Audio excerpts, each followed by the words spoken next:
everybody, to the City of Grand Rapids Planning Commission meeting of May 14th, 2026. We're going to get started with public hearings here in a minute, but I'll just quickly go through kind of our procedures. At the beginning of each case, for each public hearing, we'll have staff come up and provide a presentation.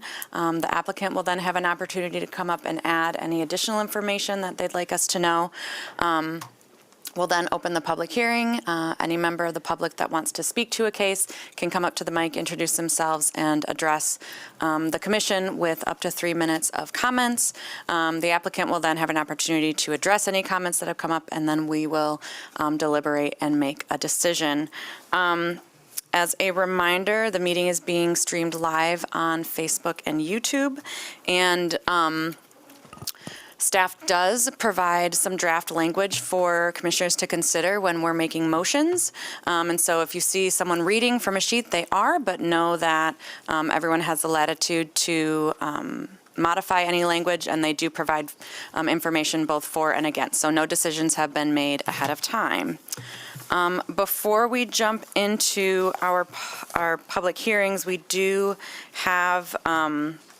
need to amend the agenda to add the 201 Market Southwest site plan review ahead of our 2041 Eastern Avenue public hearing case. So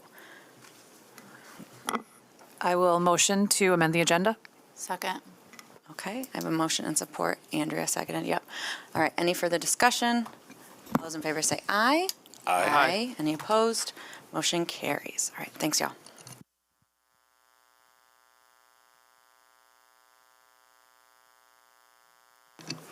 Hello, Planning Commissioners. Our first case, this is going to relate to the Acrisure Amphitheater at 201 Market. Oh, I'm so sorry. That's all right. No, I did Take it not away. do conflict of interest. I apologize. Does anyone have any conflict of interest that we need to talk about? All right. Seeing none. Thank you so much, Elizabeth, and thank you. Go ahead. Thanks, Chair.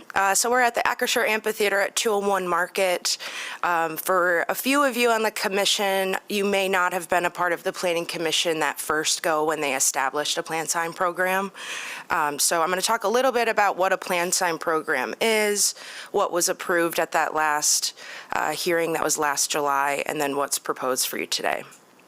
Generally speaking, a plan sign program is a sign program that establishes some consistency relative to larger developments. So those would be your big box stores, potentially your stadiums, your amphitheaters, your arenas, and the like. And so because this is such a large complex with a lot of different entrances and a lot of moving parts, plan sign program seemed appropriate here, and you all approved it, and that includes what you see on your screen here. So there were 22 signs. These related to entrance gates, they related to concessions and box office locations, as well as the parking deck, and some directional signage relative to parking and merchandise and things like that. The benefit of a plan sign program is it does allow a level of flexibility relative to the zone district sign requirements. So for example, any zone district would regulate the size, the number of signs, the type of signs, and a plan sign program kind of opens the door to allow you as the Planning Commission to evaluate the appropriateness of what's being proposed, which typically is exceeding the limitations of a zone district. So that last time we had a little bit of mix. We had some that meant the TNCC sign requirements. We had some that didn't. But what brings us here today is an amendment to what was approved. And an amendment doesn't necessarily mean that any of those previously approved signs are removed, but it does mean that additional signs are now being proposed. The purple boxes that you see on this map are the locations of the proposed signage. I'll start you towards the top where my mouse is moving right now. That is going to be the Riverside Plaza / gate area a sign that we'll look at in a moment. As we come down to the bottom of the amphitheater property, this is along Market Avenue. We have a number of banner signs that are proposed. We have 2 wall signs proposed on the concessions building. And then this lower quadrant, we can call it, this is the Market Avenue entrance gate area. We have a number of wall signs, canopy signs, and a monument sign. Again, you're going to be taking into consideration how the proposed signs fit in with that original approval. You're going to evaluate the appropriateness of the signs relative to the zone district requirements. That's the part that I'll help you with. But right now, we're going to get into what exactly is being proposed. And so this first sign is a wall sign located on the concessions building. If you can see where my mouse is moving back and forth here. That's facing Market Avenue. And it's being classified as a wall sign. It is a little bit higher placed than what's normally allowed in the zone district, but it aligns with the other wall signs that have also been placed higher. Relative to size and square footage, we're okay there. This is not illuminated. It's about 22 square feet. The other one, however, this is also along that same concessions building, but off to the side. This one is 22 square feet and does exceed that maximum allowed in the zone district relative to the width of the wall that it's on. So it's coming in at 22, whereas it normally would be, I'm sorry, it's coming in at 20, where it would be allowed at 11 square feet. So it's roughly double the size that would normally be allowed for this location of sign. Again, that's speaking to the Market Avenue Plaza. When we go back to the site map, it's this one here, facing Market Avenue, but also internal to the plaza area. Moving along, this is above that concessions area. This is an upper level bar. This sign is facing Market Avenue as well. If you're across from the amphitheater, it's going to be above where this purple box is up at that bar. So when you're approaching the amphitheater, you can see it to help identify where exactly that's located. Moving on from that, this is at the Market Avenue entrance gate. You've already approved canopy letters on top of this gate for Acrisure Amphitheater. This canopy signage would be along the facade of that canopy. These would be illuminated. And when we have signs on a canopy that are illuminated, we calculate the entire bandwidth of that facade as the sign. And when they're not, we can kind of get a little more creative in how we measure those. But for this one, we're counting the entire side facade and front facade of these illuminated signs, which are, they meet the zone district requirements, because again, if we're measuring that entire canopy, 142 square feet would be permitted, and they're asking for 95 square feet.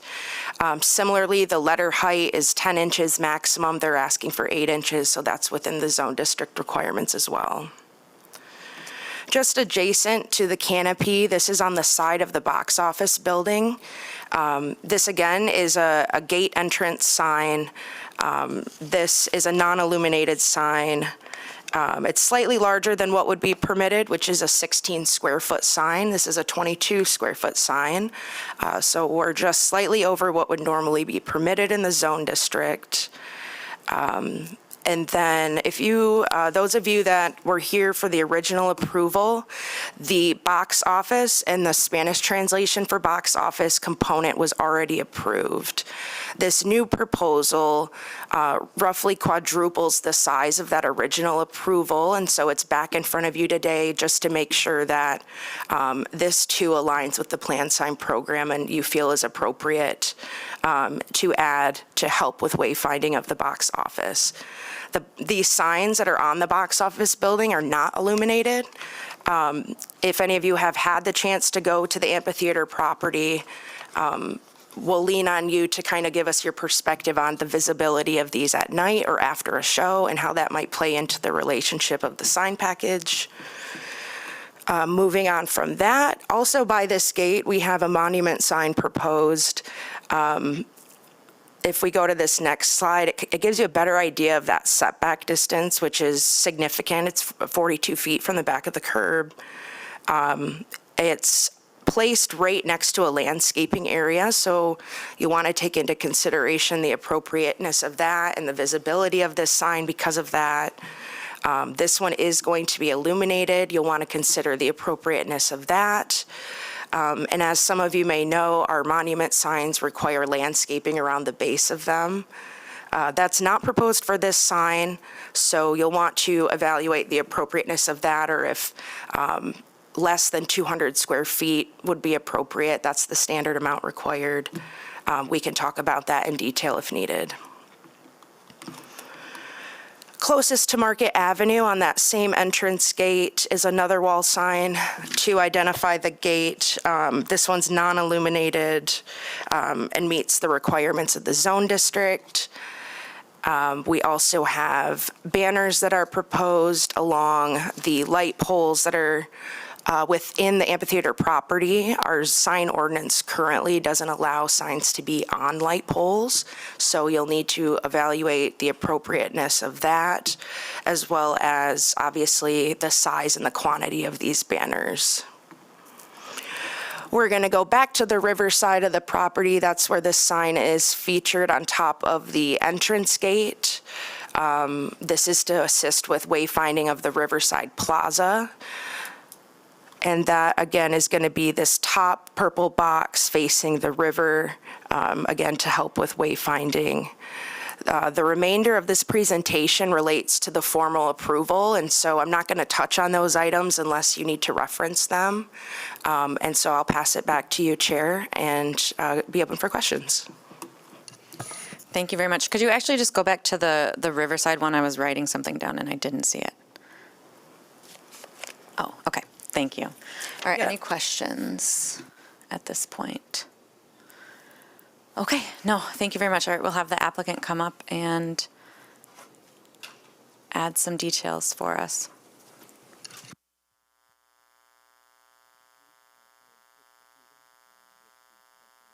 Oh, thank you. My name is Richard McKeegan. I'm with the Convention Arena Authority.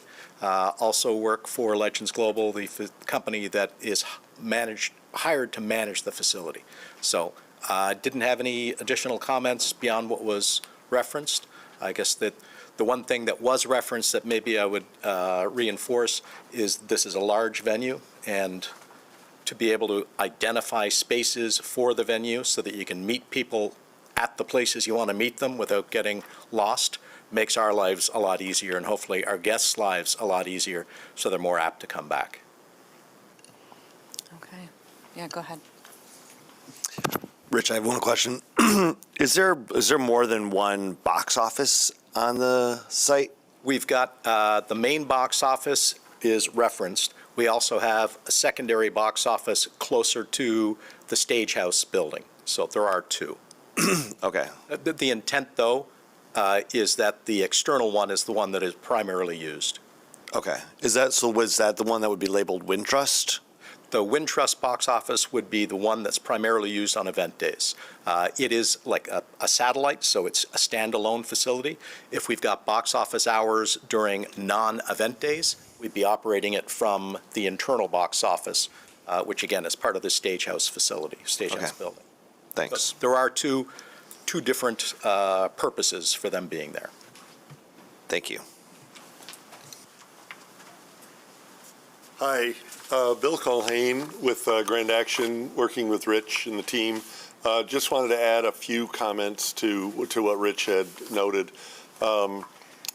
As we're continuing to do fundraising through Grand Action, continuing to fill out the opportunities for donors to be part of this project, these are some of the donors that we have secured in recent days. They were not secured at the time of the Plan Sign program, and so therefore the reason for the amendment. We appreciate the opportunity to come back and to share with you the intent, and we're excited about it because these are donors that have been added to the project that helps to fill out the financing for the venue And so I just wanted to add that as a point of clarification as we're working through this.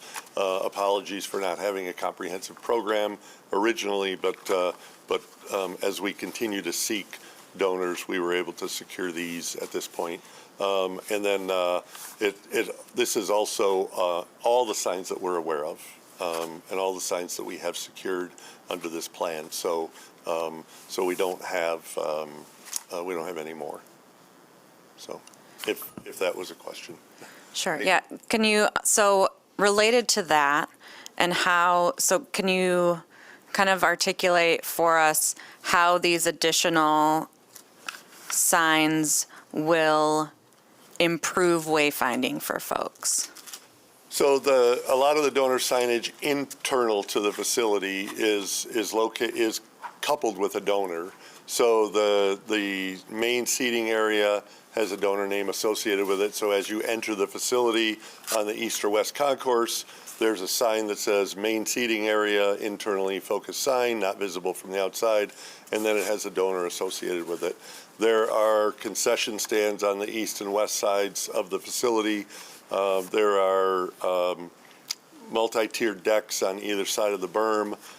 Those are identified through the wayfinding, and then they have a donor associated with it. So the West Plaza could be an area during a non-event day when the amphitheater wasn't being used that Rich and his team might program for a reception or some type of outdoor activity.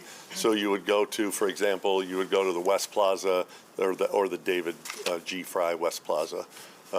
Same thing with the Market Avenue concessions that's the Market Avenue concessions, David Carol Van Andel Foundation, as well as the Market Avenue Plaza area, which would be the Warner Norcross. So all of those donor names are associated with a wayfinding element within the amphitheater.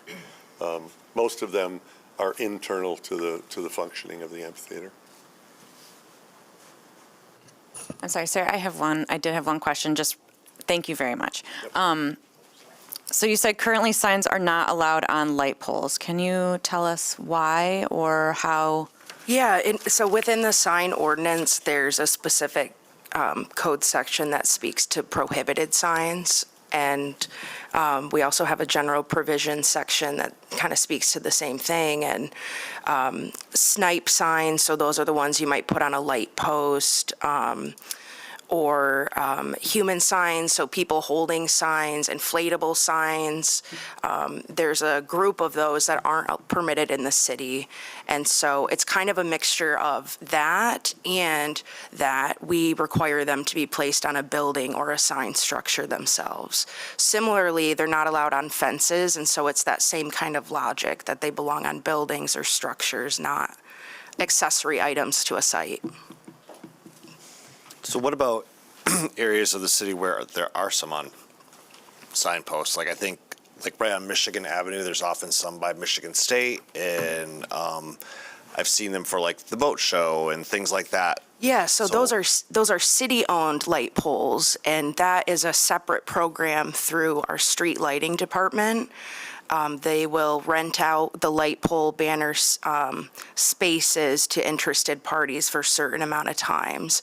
These light poles are internal to the amphitheater property, and so it's slightly different, right, in that this isn't maintained by the city. This is maintained by the private property owner. Okay, thank you for that clarification.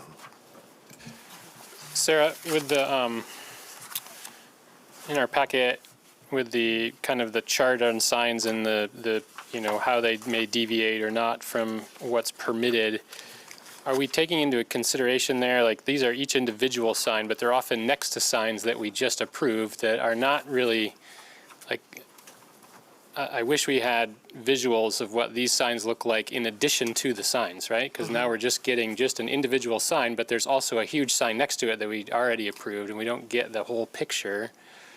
Can you maybe talk about that? Like when sign number 1 is, exceeding maximum area and lighting height, there's also something about the total overall facade signage that is usually tracked as well, isn't that? I'm hearing one question is, can I have a better way to see the signs compared to each other? And then the other question I'm hearing relates to, I'm unsure what you're asking. Well, yeah, they're sort of related. Like in this particular one, we approved the Acrisure Amphitheater lettering, and now we have Wintrust Gate right below it. So when you're looking at what's permitted, are we looking at all the signage on this facade as, isn't it usually kind of a facade-based, it's not individual lettering? But we're in a planned sign program, and that's where the flexibility comes in, and it's up to you and the commissioners to decide that relationship and if it's cohesive. Yeah, I guess what I'm trying to understand is we're asked to approve this in this particular slide, the Wintrust Gate sign, and we have the information on whether those particular letters and square footages are with or without. I understand it's but within the normal guidelines. But what do we know about the fact that it's being combined with signs that are previously approved, and how far off is it from what might normally be approved? Yeah, so the previously approved sign, those dimensions are also in the packet, and so we could calculate combined square footage if that's what you're looking to do. But I just want to be mindful that the focus isn't, is it under a certain threshold? It's more, do the proposed signs complement what's already been approved? Right. Regardless of size or type. Yeah, and I think what I was looking for, when I first started looking this over, what I was looking for is particularly on the concessions area that's on Market, where we have the large sign that is on the door that drops down, right? That was originally approved, and then we have the two additional ones. Like it would have been nice to be able to see all that together rather than just the individual pieces. But I don't think we have that illustration. But that's it. Any other questions for either Sarah or the applicants? I'm going to wait and see what's happening here. Good. We're great.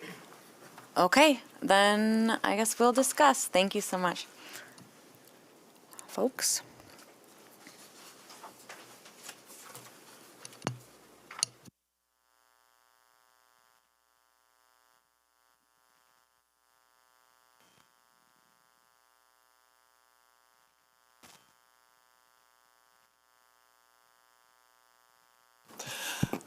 I wasn't here for the last plan sign program, but having been to the venue, I realize that a lot of these are internal and you're never going to see them from the street. I think some of them are, they're a little bit larger than what our normal requirements are, but I think in the scope of the size of this facility, I think they're okay.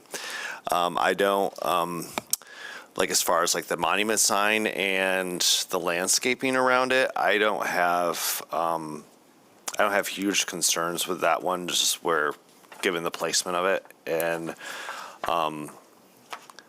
I think adding landscaping in there would inhibit pedestrian flow at that point. And then what's the other one I was thinking about? Oh, these light posts ones. Like, I guess because as a citizen, I've never differentiated, I guess, between like what is a city-owned light post and what would be an internal one, and had not ever thought about that difference before. So I see them in other places. So I generally don't have a problem with them. I think it adds some vibrancy sometimes to the street. So I also wouldn't have a problem with those. Those are my initial thoughts. Thank you. Yeah, I'd love to hear from anybody else who has been there.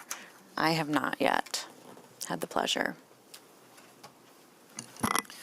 I have been to the amphitheater, and I echo the same comments as my fellow commissioner. The venue is incredibly large. Excuse me. So the wayfinding signage is absolutely necessary. I also know the nature. I'm so sorry. the nature of the project has been a community effort, and so it is vital to the project that these opportunities for sponsorships are there too. So that makes logical sense to me as to why we would recognize those from the community that are supporting the project overall. And the conditions that have been recommended to us of waiving the landscaping requirement, allowing the light pole banners, and asking the illumination to end at the end of the day all make sense to me as well, and I support.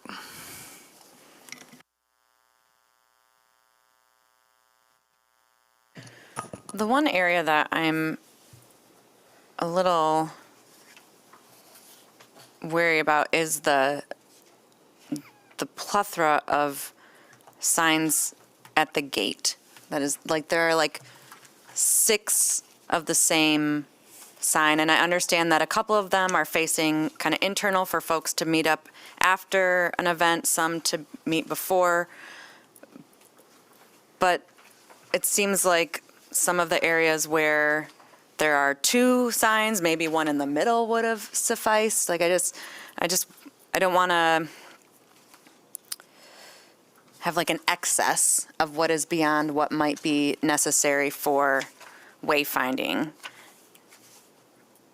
That's my one kind of question, and obviously I'm only one person here, so if folks feel differently or can help me understand why that makes sense, please do. I echo what you say. We're saying, are we okay? The purpose of this, we're saying, is wayfinding. The purpose is to make this site more accessible, and I just imagine standing there trying to get my friends, like, I'm under the Windcrest sign. I don't know, it's not Wintrust sign. I'm under, like, there's like 7 of them right there, and it does seem inconsistent with what we're being told is the purpose of the signage. I can understand the different faces, but to your point, I believe that's the north face that's viewed, actually it's the north and south face, that both have multiple signs. I don't think that there's that much of a confusion there, but I also question the necessity to give a special provision for one property for those signs particularly. Everything else I'm not too concerned about. It makes sense. I guess my only pushback on it is, like, imagine the queuing of 12,000 people. When it's bare like this, it does perhaps feel like an overabundance of repetition, but when you think about being in a sea of thousands and thousands of people, perhaps it's helpful.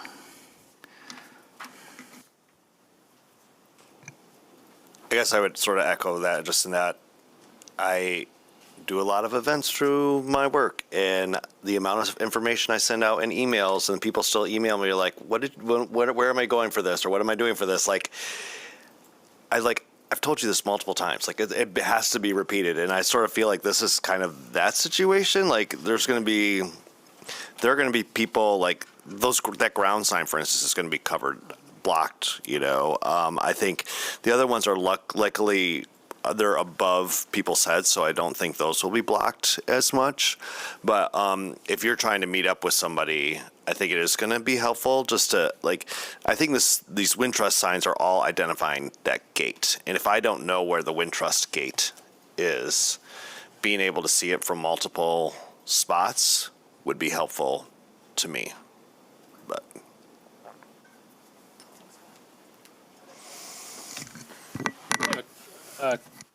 Question for the applicant, Bill. Are these sponsorships, this advertising, is this forever? So is this going to be the Wintrust gate forever, or is it going to switch in 6 years to the Fifth Third gate or something like that? I'm going to ask Sean to do that. Sean's been working with a lot of the fundraising. Good afternoon, Sean Wright with TP Fox Sports. The sponsorships are for a minimum of 5 years with an extension into potentially 7 per year or per sponsorship. Okay. So then from city staff, we would approve this plan, so they would just have to fit back into the same sign height. Yeah, okay, very good.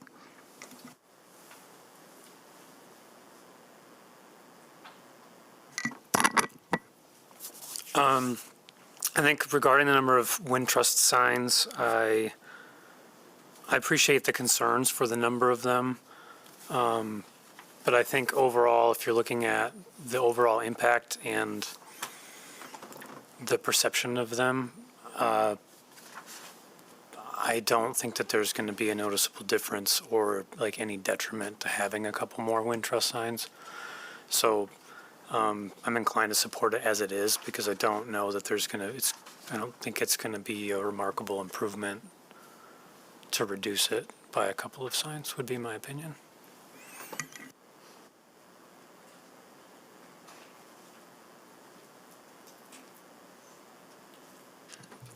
Well, it sounds like most of us are on the same page. Would someone like to make a motion?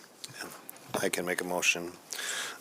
Now therefore be it resolved that the Planning Commission approves the request of DP Fox Sean Wright for an amendment to the planned sign program for the Acrisure Amphitheater at 201 Market Avenue Southeast for the following reasons. One, the applicant has demonstrated that the proposed planned sign program amendment would result in a more attractive aesthetic setting, improve safety, provide more convenient identification for planned users or other similar purposes because the proposed signs allow for adequate and effective identification for the Market Avenue entrance gate, and the proposed signs are clearly needed to support patron wayfinding upon entering and exiting the Market Avenue entrance gate. Two, the location and or the physical characteristics of the applicant's property or the needs for identification are unique when compared to other similarly situated parcels in the same zone district and in the same vicinity because the overall scale of the development requires further wayfinding support relative to the location of the entrance gate. Large entertainment venues such as this may require an elevated level of identification and wayfinding in order to best serve patrons. Number three, the applicant has demonstrated that the proposed plan substantially furthers the purposes and intent of Section 5.15.01 because the proposed amendment would protect the need to provide directional awareness for users of the development and clarify the appropriate function of this area of the amphitheater property to patrons, emergency services, and other users of the property.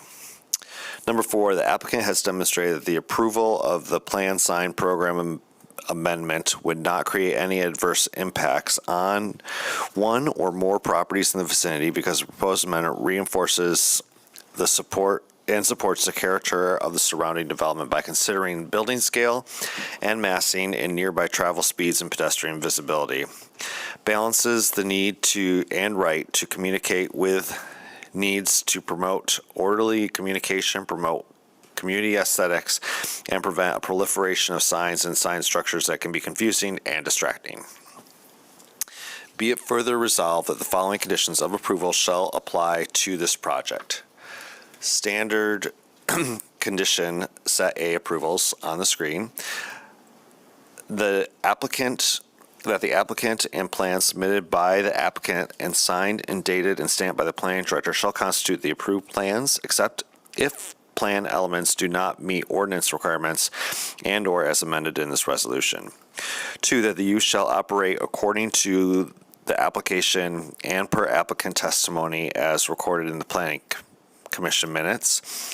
Striking three. Number four, that a land use development services, LEDS permit, building permit, and all other required permits be obtained from the city of Grand Rapids prior to construction, demolition, or operation. Striking five. Number six, that the proposed use shall comply with all other applicable city ordinances and policies and all state laws. And striking number seven. And then also number one, that the required landscaping at the base of the ground sign be less than 200 square feet or entirely waived. I just say entirely waived. Number two, that the light pole banners shall not be illuminated or relocated onto the existing amphitheater structure or supporting buildings. Number three, that all existing and proposed illuminated signage be terminated upon daily property closure to prevent unnecessary illumination and glare for adjacent residential uses. And number 4, that the approval shall have immediate effect.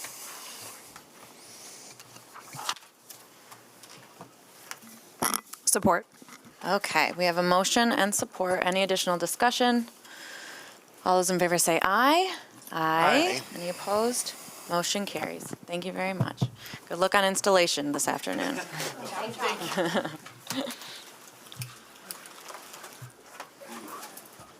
Okay.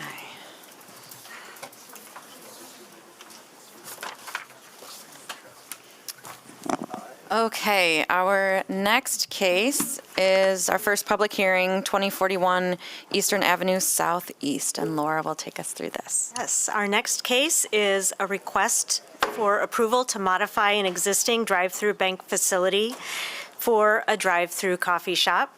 This case was presented and a public hearing was held at Planning Commission in April. And the commission, after reading through the case and considering the request, asked the applicant to go back to the drawing board and come back with some dimensioned plans, some additional information on the drive-through ordering process, landscaping details, and some ideas about how to enhance the pedestrian experience and connections on the site. Drive-throughs are a special land use requiring Planning Commission consideration. And to sum up, for any of you who weren't here at the original hearing, this location is on the west side of Eastern, south of Burton Street, in the TN-TBA Traditional Business Area Zone District. Surrounding property is traditional business area on the north and west, mixed density residential to the south, and low density residential to the east. The property is about 3,000 square feet, located within the Seymour Square surface parking lot area. And the property has frontage on Eastern Avenue. The property is improved with a small building, 387 square feet, and a 644 square foot canopy that covers 3 drive-through lanes that were used for the bank. And this is a view from the north. This was the site plan that was previously presented to the Planning Commission. It shows vehicles entering the former ATM drive-through lane from the south, making a U-turn around the building, then to the west side of the building to the pickup window, and then exiting the site from there. The applicant has submitted some additional information, including a plan with some dimensions and some additional detail about the drive-through circulation and ordering. This site concept plan will look similar to the previously submitted plan. It does show vehicles entering from the south and circling around the building with some additional dimensions added. This is the preferred site concept for the applicant and the engineering firm that prepared the traffic analysis for the applicant. This plan shows a larger landscape area on the north side of the building. And the south side of the building, removal of that landscape area to allow for a concrete landing pad for any pedestrians visiting the property to pick up their order in person, not in a vehicle. So these images show before, current, how the property is currently situated on the right side of the screen, on the left side with the painting added to show the drive-through lane. And the applicant has also added a rendering illustration of what could happen in the future. This isn't proposed today, but this shows a potential concept of where some additional outdoor seating areas could be located.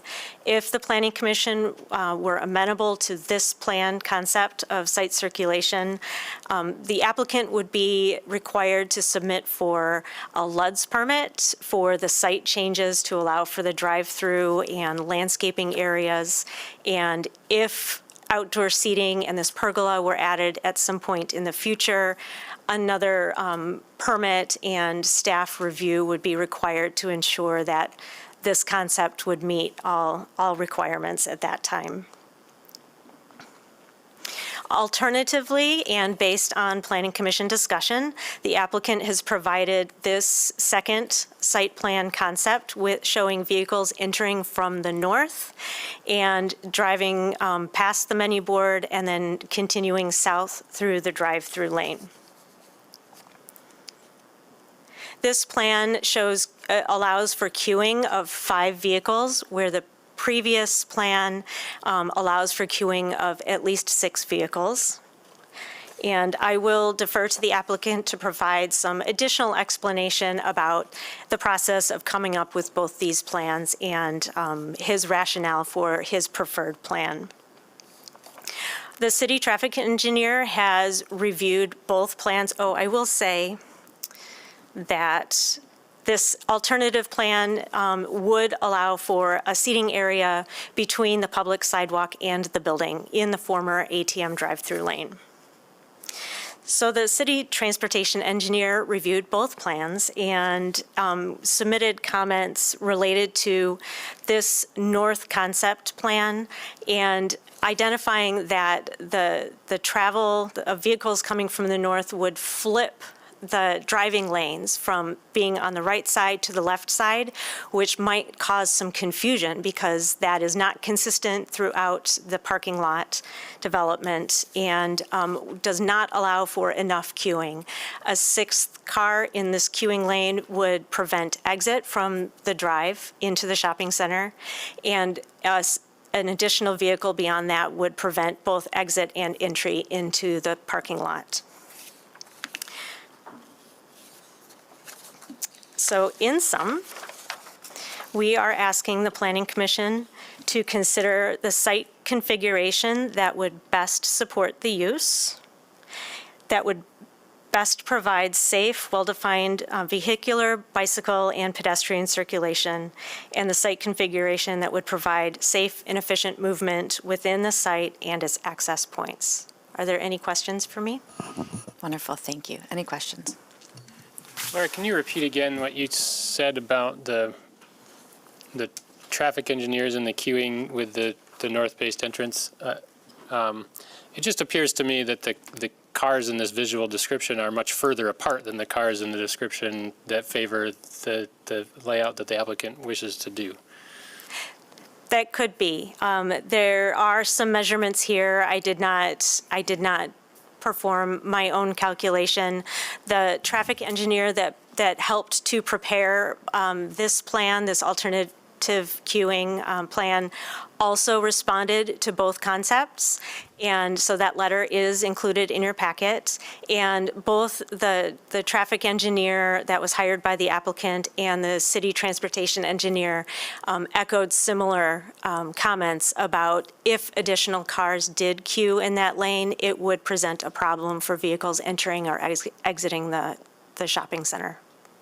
Okay, thank you. You're welcome. Questions? Okay, thanks, Laura. All right, I'll have the applicant come up. You can use Good this. afternoon. Commissioners, good afternoon.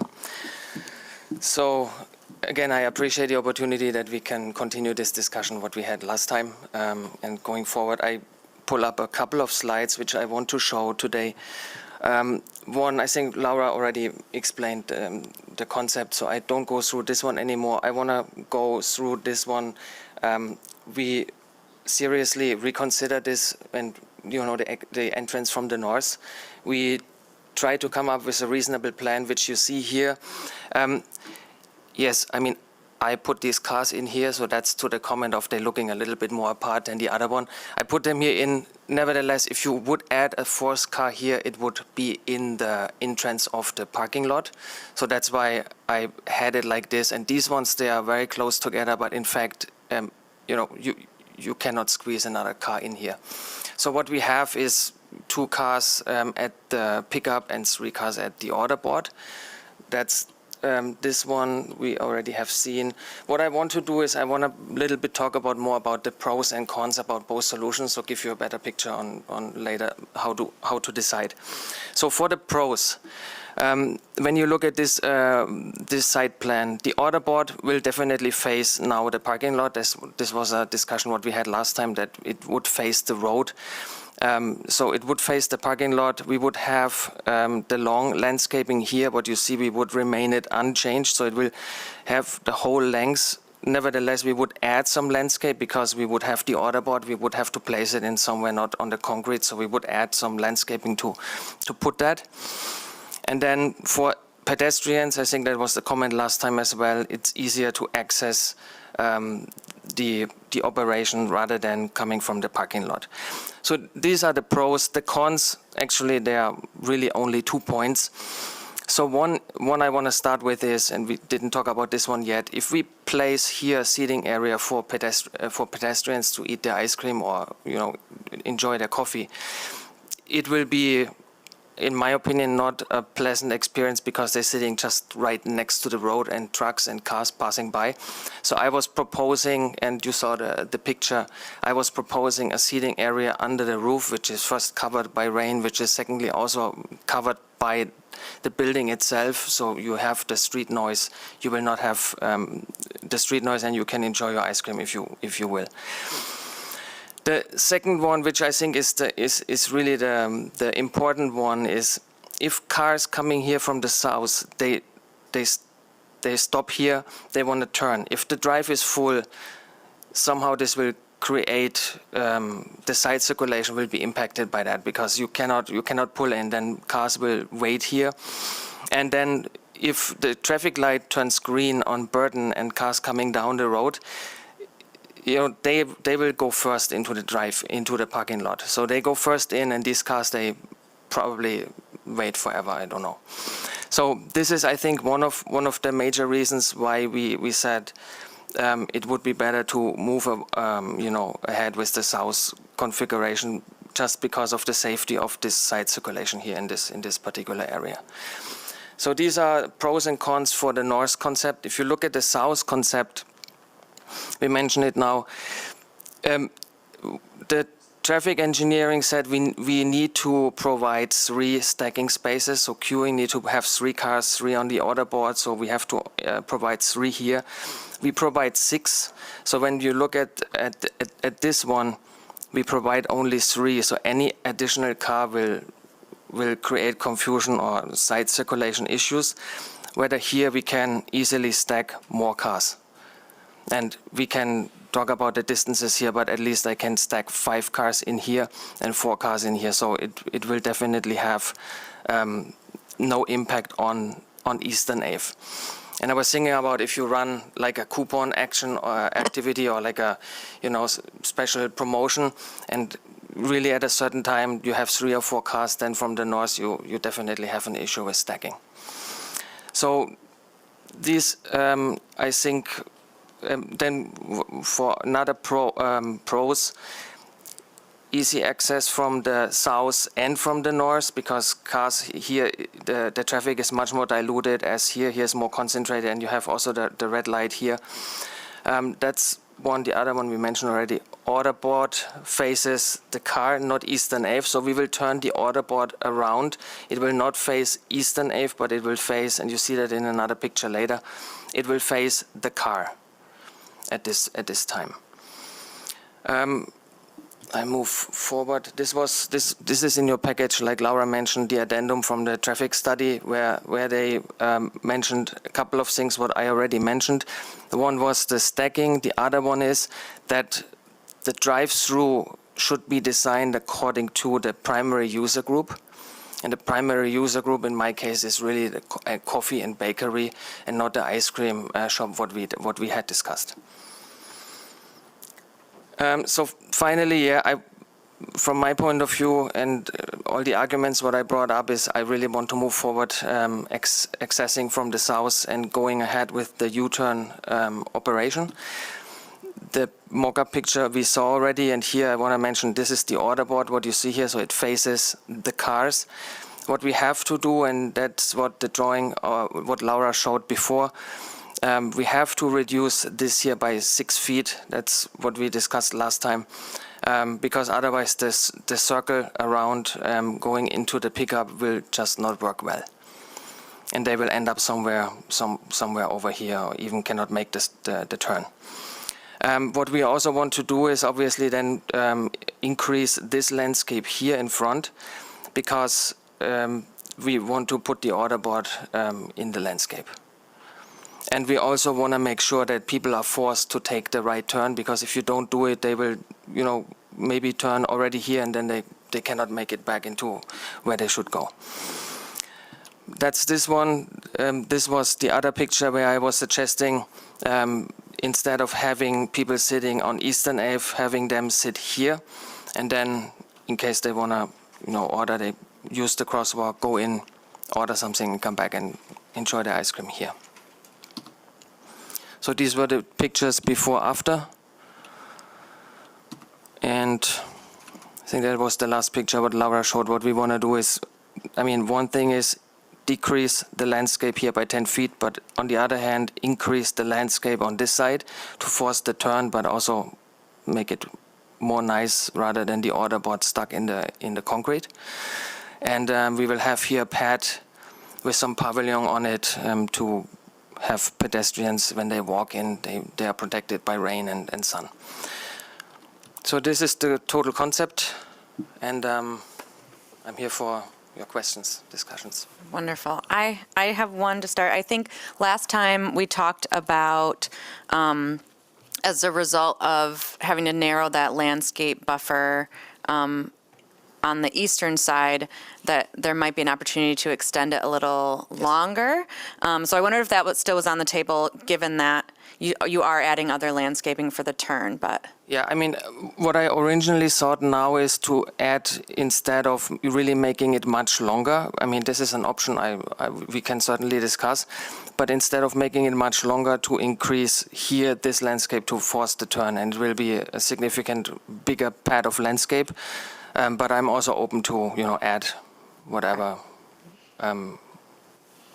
more landscape. I think some of that landscaping would fall on the adjacent property, though. Oh, okay. So while I appreciate your offer, it might not be, I don't know what your relationship is with the surrounding property owner, but it might have a layer of complexity that we are not yet aware of. That makes sense. I thought it all shared common ownership, even though it was separate parcels. Is that correct? Yeah, I think that's the same owner. Oh, it is all the same ownership? Oh, I apologize. Yeah. Okay. It is a different parcel, though. So. Okay, cool. Thank you for that. Other questions? No. I do want to say that I really appreciate you going back and considering everything we said and putting a lot of thought into this. So thank you so much for the extra work and the extra time. Sure. All right, if you have a seat, I will open up the public hearing on this. If you are here and would like to speak to this case, head on up to the microphone. Okay, seeing none, I will close the public hearing and turn to commissioners.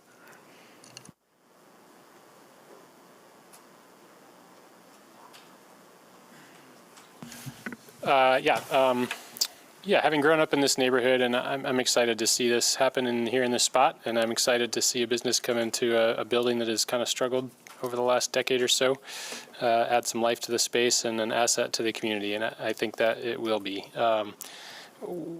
While maybe the analysis of the different options is maybe less technical than I would have hoped for, I think overall I'm comfortable with it, and I think it's a reasonable approach. I'm comfortable approving it.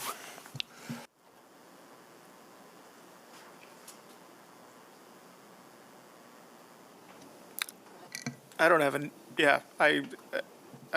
have any further issues.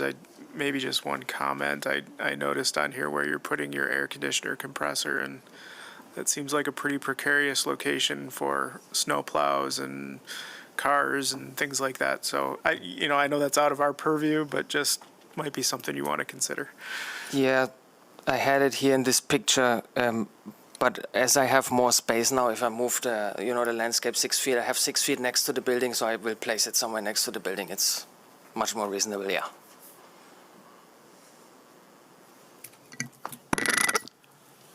So since I brought up the alternative circulation previously, I thought I should comment. I think ultimately, based on Mobile GR's comments and the engineer's comments, we're being told what the appropriate solution is. So from that standpoint, I support it. Based on this drawing in front of us and a bunch of other things, I'm not sure I actually believe it. And I'm sad that there's not a way to engage with pedestrians more effectively or more appropriately. I think there's, like, said all of the things previously because I was genuinely trying to be helpful. I think it would be great for a business in this location to focus on the neighborhood and not just cars. And then also just from an urban design standpoint, there's really nothing wrong with having outdoor seating adjacent to the sidewalk, especially as compared to having outdoor seating in the middle of a parking lot. So, but given Mobile GR and professional opinion, I'm in support of the recommendation.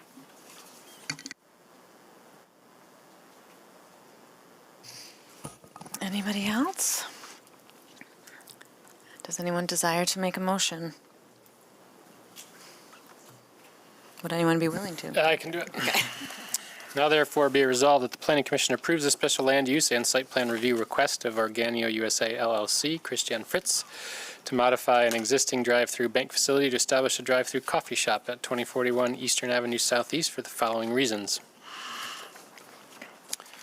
1, the proposed use will be consistent with the purpose and intent of the master plan and zoning ordinance, including the zone district, because the proposed use will support the recommendations of the Southtown BSAP and ASAP for small-scale ground floor retail uses in transit-friendly environments, and reflect the purpose and intent of the TNTBA zone district to encourage a mix of small-scale retail uses in appropriate locations to enhance the vitality of the areas and encourage additional investment in the area. 2A, the proposed use will meet the site plan review standards of section 5.12.08E because yield to pedestrian signs will be provided to define safe pedestrian circulation within and to and from the site, and the site will be appropriately landscaped. 3A, the proposed use will be compatible, harmonious, and appropriate with the character and uses of the neighborhood, adjacent properties, and natural environment because the proposed use will support the desired mixed-use character of the neighborhood, and the proposed use will not be a significant change from the previous drive-through use. 3B, the proposed use will not have adverse effects on the neighborhood because the intensity of the use is appropriate to its surroundings, and the reduced landscape as proposed will adequately buffer the vehicle drive-through aisle from the public sidewalk. 3C, the proposed use will not be detrimental, hazardous, or disturbing to existing or future uses or to the public welfare by reason of excessive traffic or noise, because the reuse of a drive-through is not anticipated to significantly alter the operations of the site. 3D, the proposed use would not adversely affect the walkability of the neighborhood, impair pedestrian circulation patterns, disrupt the continuity of the urban street wall, or otherwise hinder the creation of a pedestrian-oriented environment, because the proposed use does not exacerbate the existing conditions on the site, which are already auto-oriented in nature. 5B, the proposed use would not be detrimental to the financial stability and economic welfare of the city because the proposed use will encourage additional investment in the neighborhood. Be it further resolved that the following conditions of approval shall apply to this project. Standard conditions set A, approvals on the screen. And, no, those are, Maybe the ones that haven't been read, I guess. oh boy, now I gotta remember which ones weren't read. Yeah, what do we have? All right, I will read the ones that were not previously read. 3, that this approval does not include any proposed signs, and any future signs shall be subject to the requirements of Article 15 of the ordinance and permits received prior to installation. Thank you. 5, that this approval shall take effect 16 calendar days after the date of the Planning Commission's decision. There is one other one. The expansion, oh wait. No? The expansion of the approved special land use.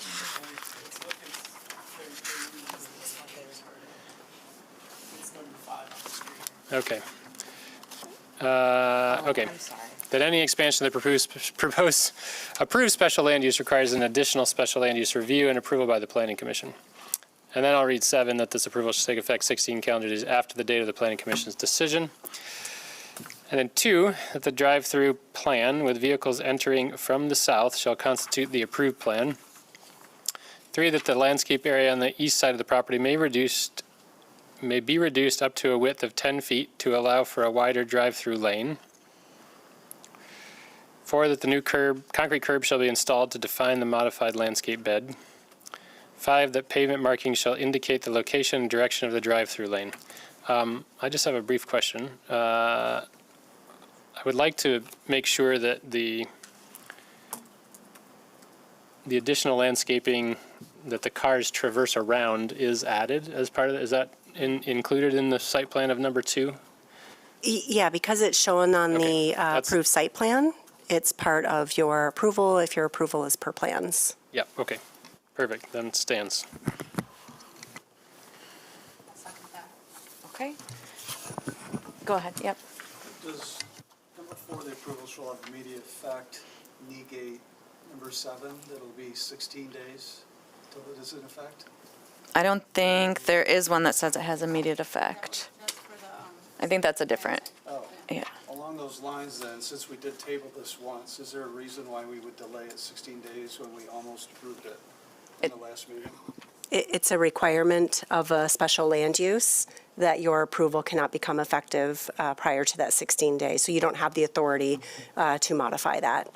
So Is that related to appeals and we stuff? unofficially, informally, we call it the appeals period, so that if someone is aggrieved by the decision, they have that opportunity to make application to the court. Kendall probably has better words, but that's the gist of it. Okay, we have motion and support. Any other discussion? The number 3 seems a little confusing to me. Like, I'm not, like, it seems like it could be reduced up to 10 feet, so, but I thought we were taking out 6 feet. So, like, it should be, you know what I'm saying? It seems like it could technically then go down to 6 feet. Yeah, I think the way you would want to word it is that the landscape area on the east side of the property may be reduced to a width of 10 feet. Oh, so just Not delete up up. to 10 feet. Because the buffer's going to be 10 feet, right? Yeah. Yeah. We want it to be at least 10 feet, right? Okay. Yeah. Yes. So I would accept that modification to remove the word up from 3 of the conditions. All right, still support? Yes. Okay. Anything else? All those in favor say aye. Aye. Any opposed? Motion carries. Thank you very much. Okay, our next case is 2071 East Beltline Avenue Northeast, and Avery will walk us through this.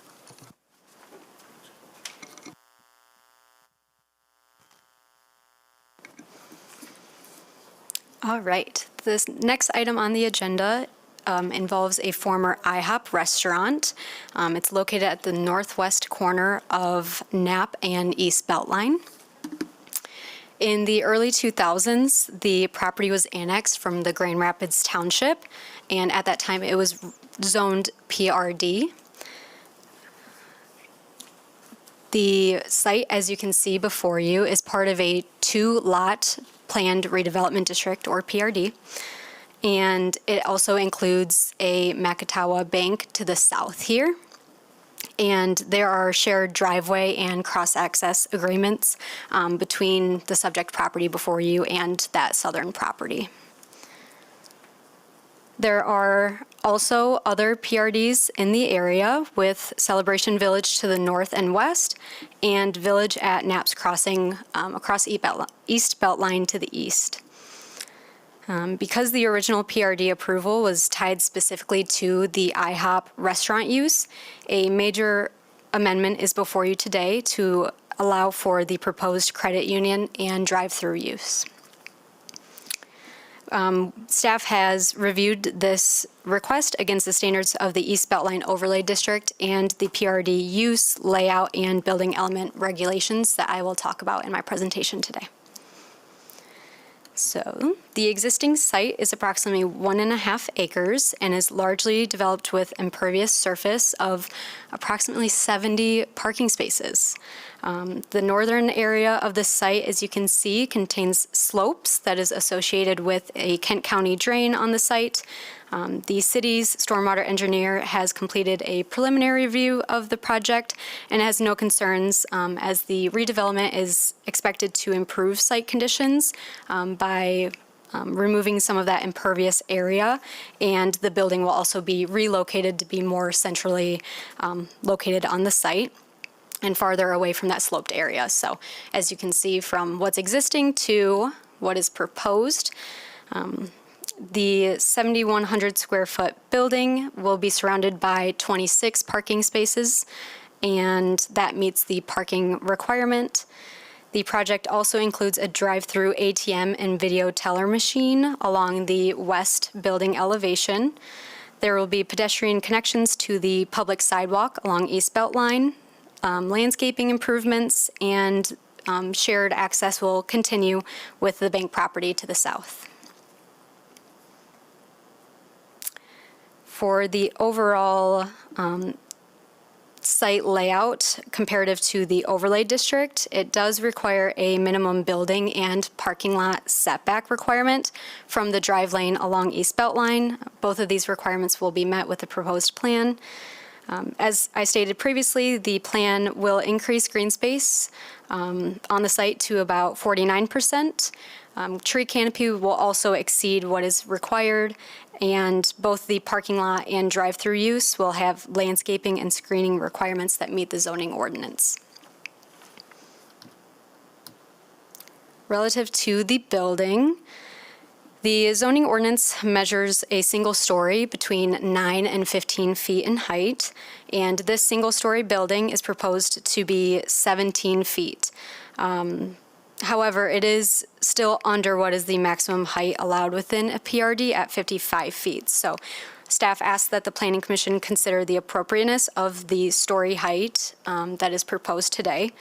Another item to add onto that is that this entry feature shown here at the southeast corner of the building has a parapet that exceeds the 4 feet height that's allowed in the zoning ordinance, as it's proposed at 5 feet. So we ask that you also consider that the parapet height of this enhanced entryway feature would be in addition to that story height that is proposed.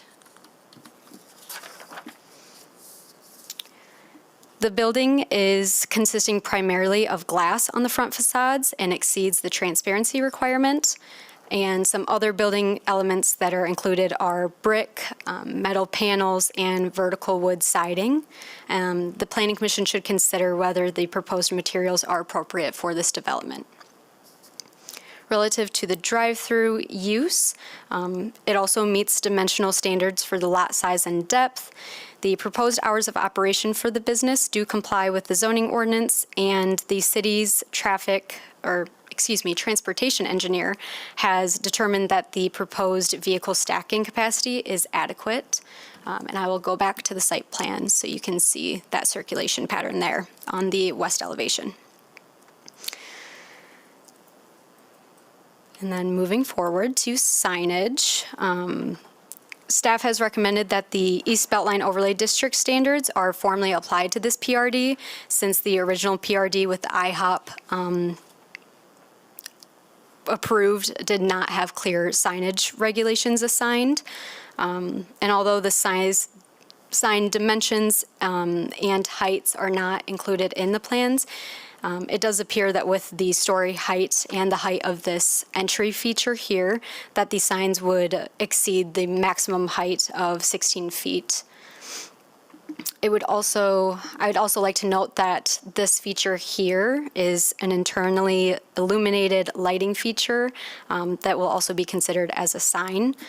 So overall, signage will either need to conform to the East Beltline Overlay District requirements, or the applicant will need to come back for a planned sign program. There's no testimony in support or in opposition of this project before you today.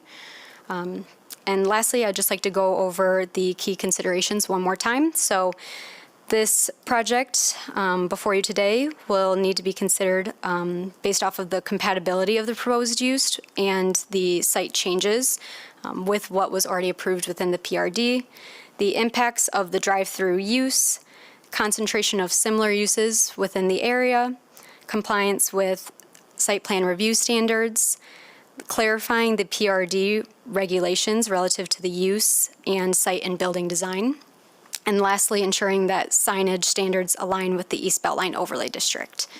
Do you have any questions for me at this time before I turn over to the applicant?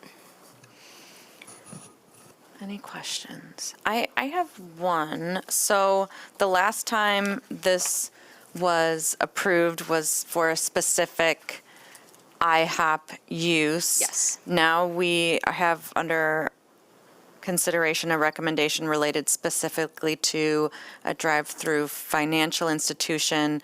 Like, is there any part of this that would allow any additional flexibility for future, like if for some reason this isn't a financial institution in the future, will just every person have to come back? Yeah, I guess it depends on how you approve it today. If it's specific to this use and not general uses within the PRD allowed use table, then they would need to come back, for example, like this one does. Okay, great. Go ahead. Is this use allowed without special use in the general, just MONC zone district? Is this use allowed in the general MONC zone district? Yes, the Okay. drive-through. To your point, I think it would be easier to just rescind some of these PUDs, especially for one that has one parcel, and just allow. So I think that's a separate conversation outside of this, but I think in general, that's the conversation that we're having as part of the larger zoning ordinance update to determine what PUDs might be able to fold into a standard zone district. But that's not something I don't really want to take that on based on individual developments at this point, but I don't disagree with you. Thanks. Any other questions for Avery? Did you say something about parapet height requirement? Yes, yep. Do you want me to go over that again? Say that. Just more the time? number one more time. Is it Yep. 5 feet? That is what's proposed. What is allowed would be 4 feet. Okay, Thank you. thanks. Awesome. All right, thanks, Avery. We'll have the applicant come up. Thank you. Jack with Niederveld. Here with me today is Aaron and Luke with MSU FCU, as well as Josh with Newman Smith Architecture. They can speak to hours of operation, functions of the building, other locations they have. They do have a location on 28th Street in Kentwood that has been, if you've been over that neck of the woods in front of Home Depot, the flavor of this architecture and building mass is going to be similar. Josh can answer questions about the building height and that entrance feature. We haven't decided yet on the signage if we're going to do the plan sign program or comply with the ordinance, so more to come on that. But we're excited to the existing IHOP building, and the entire pavement around it is very tired, and so everything on that site will be scraped and be starting over. The only thing that will remain is the entrance, so we don't have to deal with MDOT. Happy to answer any questions. Okay, any questions for the applicant? No, seeing none. Okay, we will open the public hearing. If you are here and would like to speak to us about this case, come up to the microphone and give us your thoughts. Seeing none, I will close the public hearing. Commissioners?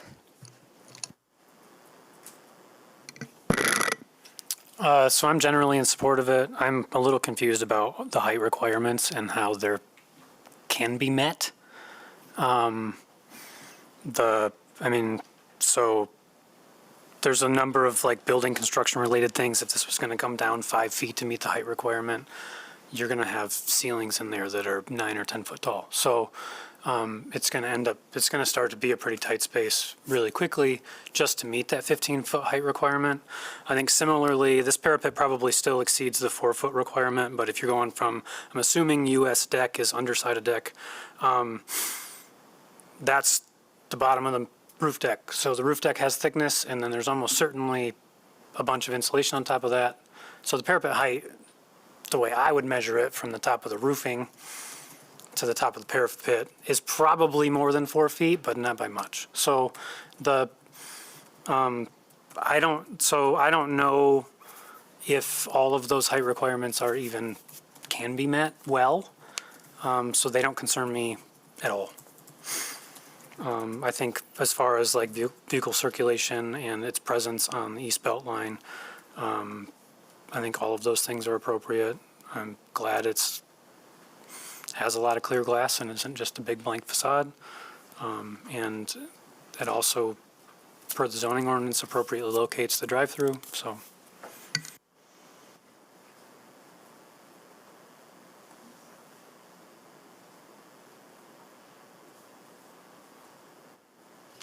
No, I agree, and I also am glad to see that there will be more pervious surface as a result of this, or impervious surface, excuse me. Impervious. Sorry. I was right the first time. I questioned myself here. But yeah, I'm excited that there'll be more green space on the site as a result of this redevelopment as well. Okay. Go ahead, yeah. I just wanted to clarify if the Planning Commission was interested in that flexibility, because I don't see that we added a condition to allow for us to default to the use table of the PRD. So is that something that the Planning Commission would like to? Okay. So if someone starts the motion to approve, please read a little bit slowly so we can make sure we get the section references done accordingly. I'll make a motion. Now therefore be it resolved that the Planning Commission recommends approval of the request of MSU FCU Aaron Bowdell for a major amendment to an approved planned redevelopment district for construction of a new financial institution with a drive-through at 2071 East Beltline Avenue Northeast for the following reasons. 3A/3B, the mix of uses, density of development, and design of the proposed PRD are consistent with the master plan and the purpose and intent of the zoning ordinance because the proposed site plan is consistent with the Northeast Beltline Overlay District. The project is identified as a community activity center intended to provide places to live, work, and shop around key intersections and along corridors, to evolve areas into well-connected walkable places within a 15-minute walk, bike, or transit trip of surrounding neighborhoods. 3D. The proposed PRD will ensure efficient development on the property and will result in a logical and orderly development pattern in the neighborhood because the existing vehicular connections to the public street and the adjacent development will remain. All queuing will be accommodated on the subject property.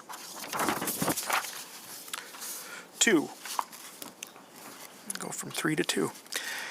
The proposed use will meet the site plan review standards of section 5.12.08.e because all elements of the design are harmoniously and efficiently organized in relation to topography, character of the neighborhood, and adjoining property, and the type, size, and proportions of buildings. 4A.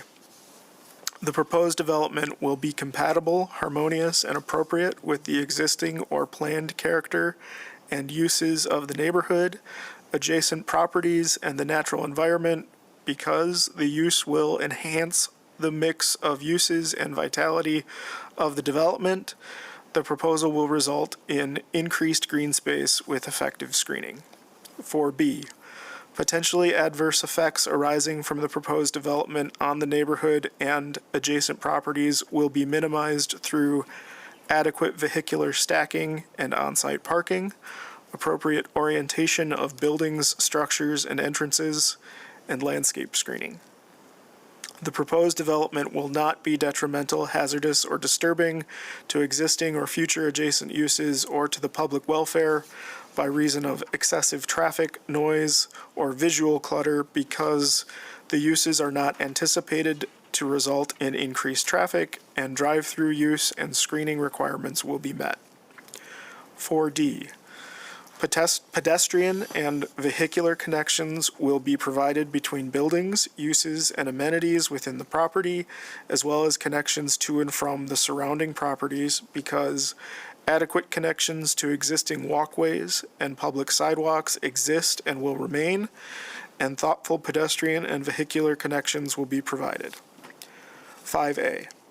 The proposed development will retain as many natural features of the landscape as practicable because additional green space and landscaping are proposed.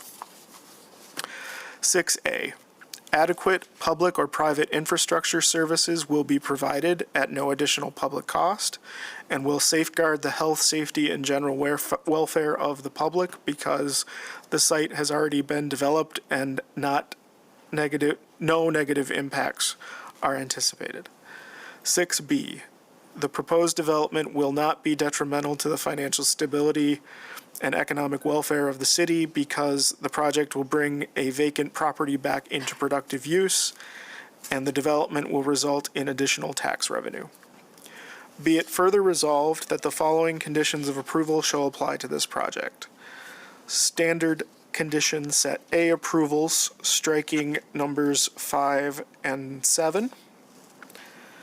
That the building story height and entry feature parapet height as proposed are approved. Number 3, that this approval shall take effect upon City Commission approval. And number 4, That the SDPRD regulations be assigned for the purposes of use, site layout, and building elements for any future development. And number 6, that the East Beltline Overlay District regulations be assigned for the purposes of signage. We indirectly talked about that, so I hope that was okay to, okay. Yeah. All right, we have a motion. Support. All right, we have support. Any additional discussion? All those in favor say aye. Aye. Any opposed? Motion carries. Thank you very much.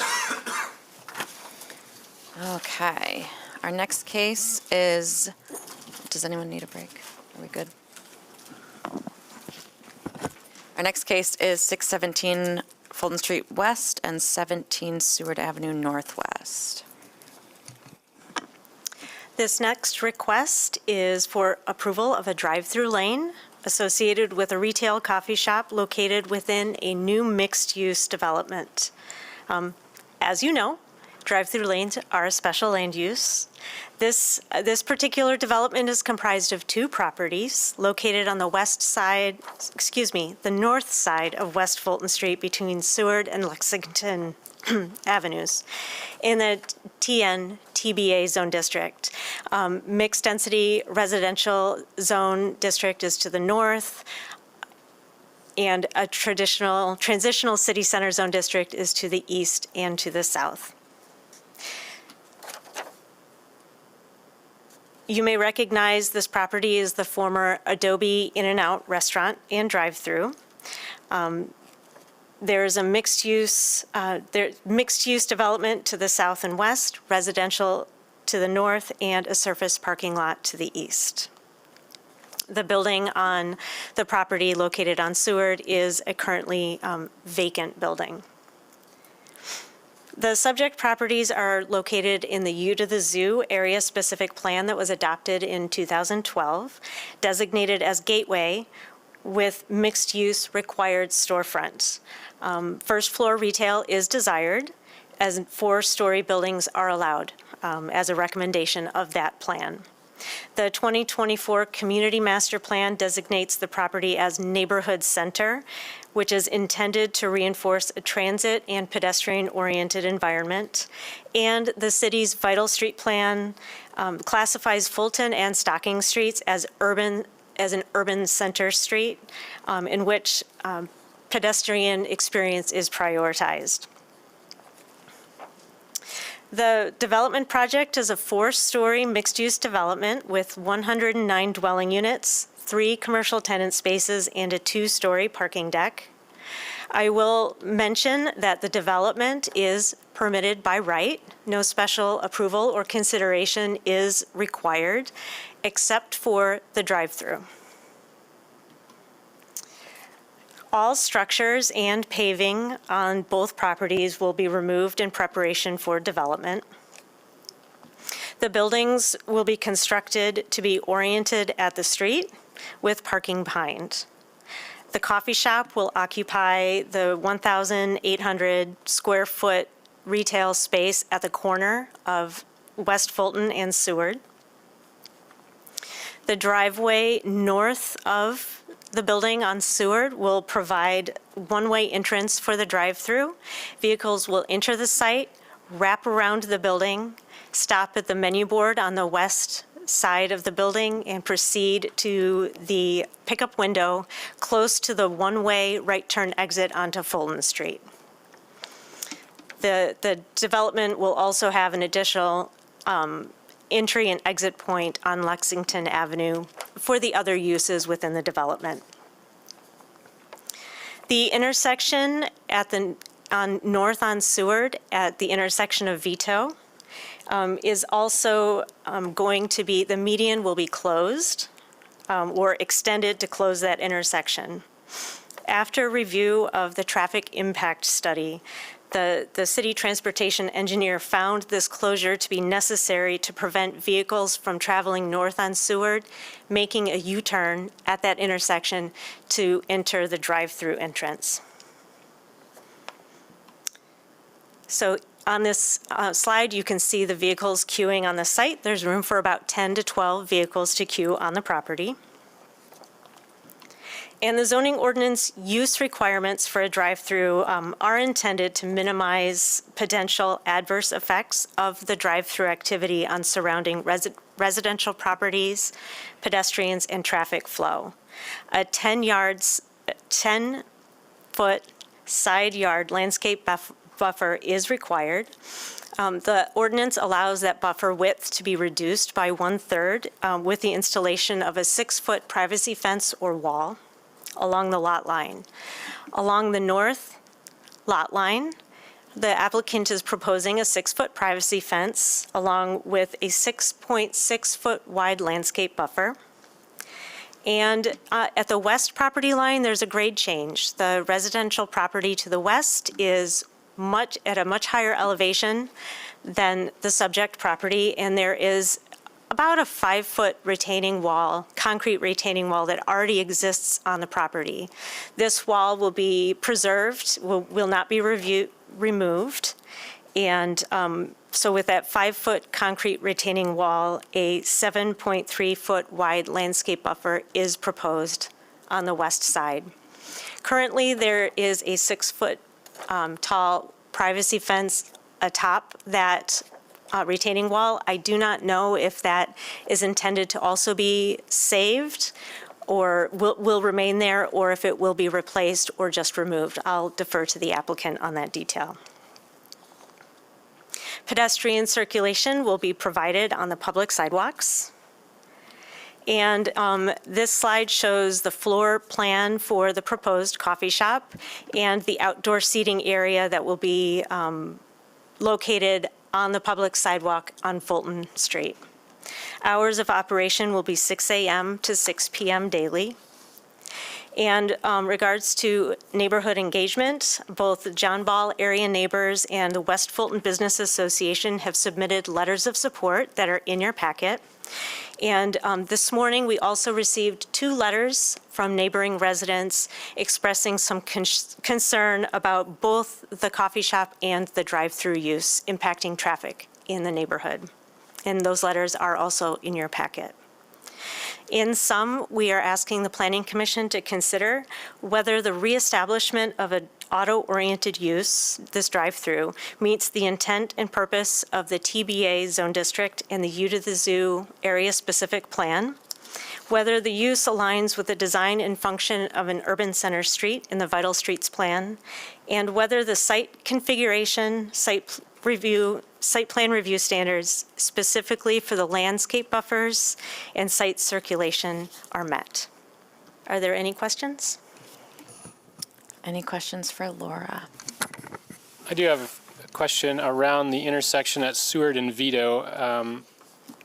And I don't know if we have anybody from traffic here, but recommending that that be closed, that has an impact for lots of different things. What is the process that would go through to have that closed? Like, is there a public process? If I live there on Vito, I might really be disappointed if that's closed. That's a really good question. We do have our Assistant Mobile DR Director here, if you'd like to hear from her Sure, that'd on be this. Ariana?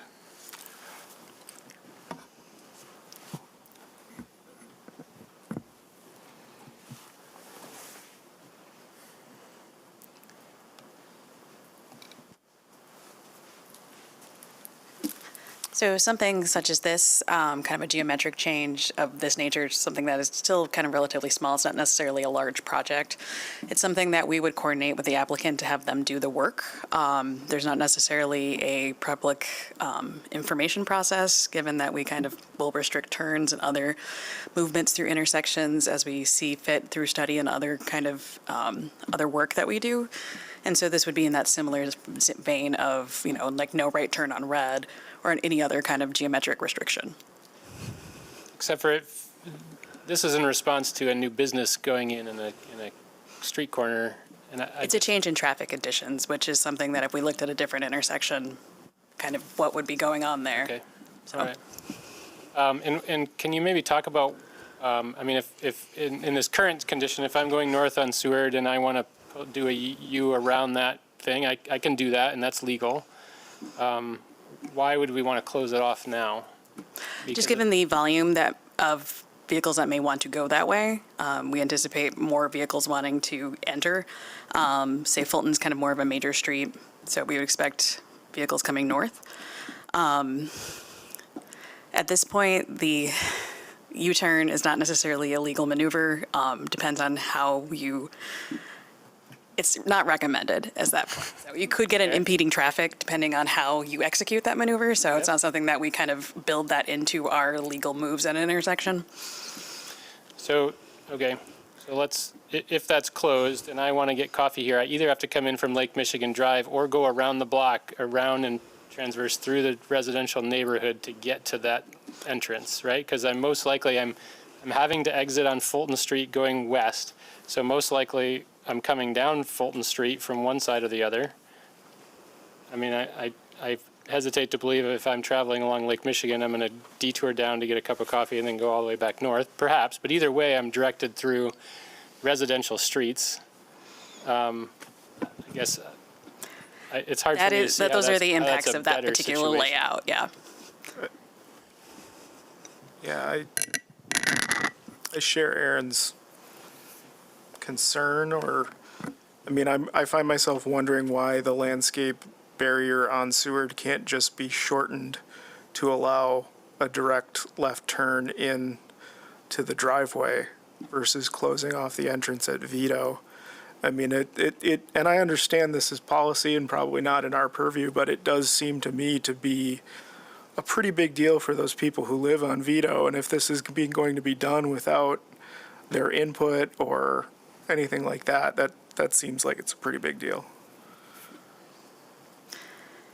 We would be looking at kind of the left turns that would be queuing into the development and making sure that those do not impede or kind of flow down to Fulton Street. Before we would shorten that nose median, we did not have them model that because it's not the existing conditions. It's something that we could ask their traffic engineer to look at. But we would want to see, based on kind of demand, how many left turns would be waiting in that live lane to go in.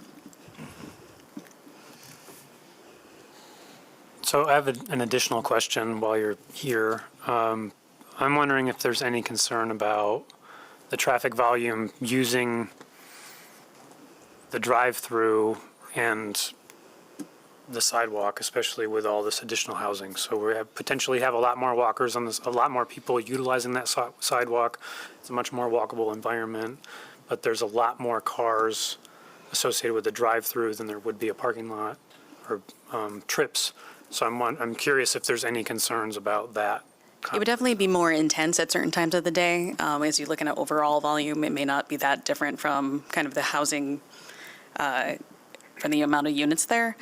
It's something that we kind of look more at the geometry, that there is space between the building and the back of curb so that there are people can see. And with this one having it be a one-way, people are entering kind of from the street, which has more visibility for everybody. It's not necessarily like you're coming out of a parking garage where you're inching up to a wall and trying to look out. There's more visibility as people come in, and the sight distance there is adequate for that. Ariane, is the change in the landscape island in front of or west of east of Vito a certainty, or is it something that could be a delayed installation upon review of traffic flows, or is it an outright, if the drive-through is approved, that must be modified? It is highly recommended by our departments in the same way that we recommend a right in or right out kind of the geometric approach.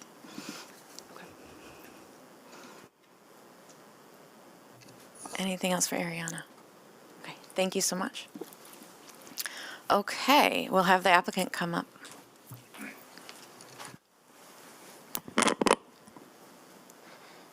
Good afternoon. Brent Gibson, President, Construction Simplified, and Managing Member of Abode Fulton LLC. I got a handful of things to address, but I think I'll start with maybe the conversation that just took place. Understanding the timeline of how we arrived, this has been a 3-year project in conversation, 2 years in design, working with John Bartlett. We're relocating the existing Adobe drive-through capacity, about 13 cars stack on our current plan. When I first started this, being involved in the West Side a lot, we know we want to build community. And I knew that retail is really important, although we could put multifamily on the entire first floor. So taking the risk to say we have to have a key tenant space and we have to drive that to make sure that this is a desirable place to move and create community. So we approached first large national coffee chain, which was Starbucks. They had some interest because currently, if you know where their only West Side Starbucks is, you drive through neighborhoods to get to it. You drive through one ways. It's not convenient. They were very interested in coming to this location. In speaking with Kristen and then John Bartlett, traffic study, I think because of the experience on Fuller and 196, Starbucks is challenging at times, and that would be kind.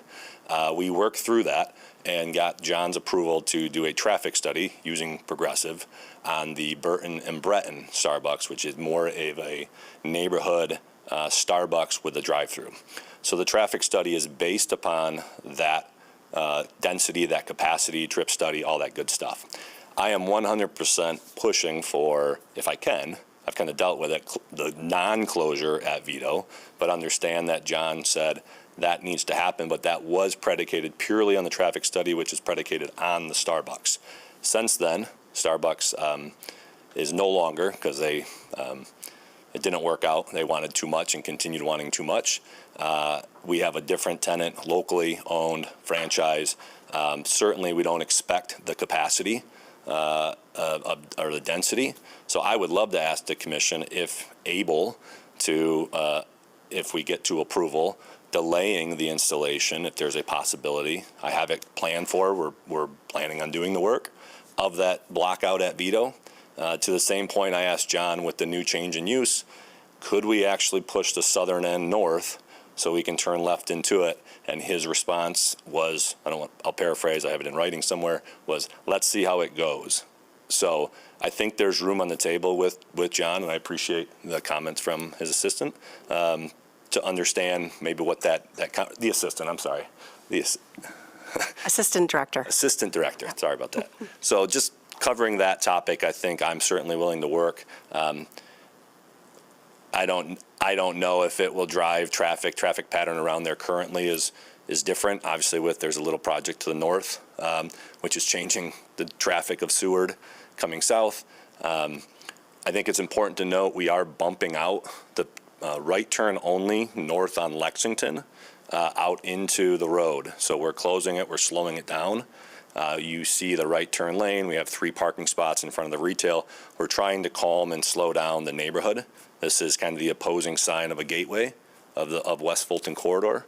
It's also important to note, you'll see in the lower left, there's a gateway arch. If you guys are familiar with the $400,000 sign that's going to span the road. So this is really impactful to, I would say, to somebody's comment of how much traffic becomes on the sidewalk with drive-through. I think that's the intention, is slowing things down, because right now it is a very busy corridor, and I think we've found a good solution here to add density but create walkability. So there are no coffee shops with drive-throughs on West Fulton or the west side, because everything has changed, because we can't get a tenant because there's not the density. So trying to solve all those problems.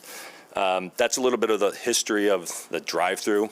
I think when Chris and I probably first spoke 2 to 3 years ago and envisioning this project, we didn't know exactly the process and the layout of the drawing. So we're pretty happy with this. I think to some of Laura's comments on the buffer, I've met with the property owners directly north, their investment properties. They would actually prefer not to have the fence in the buffer.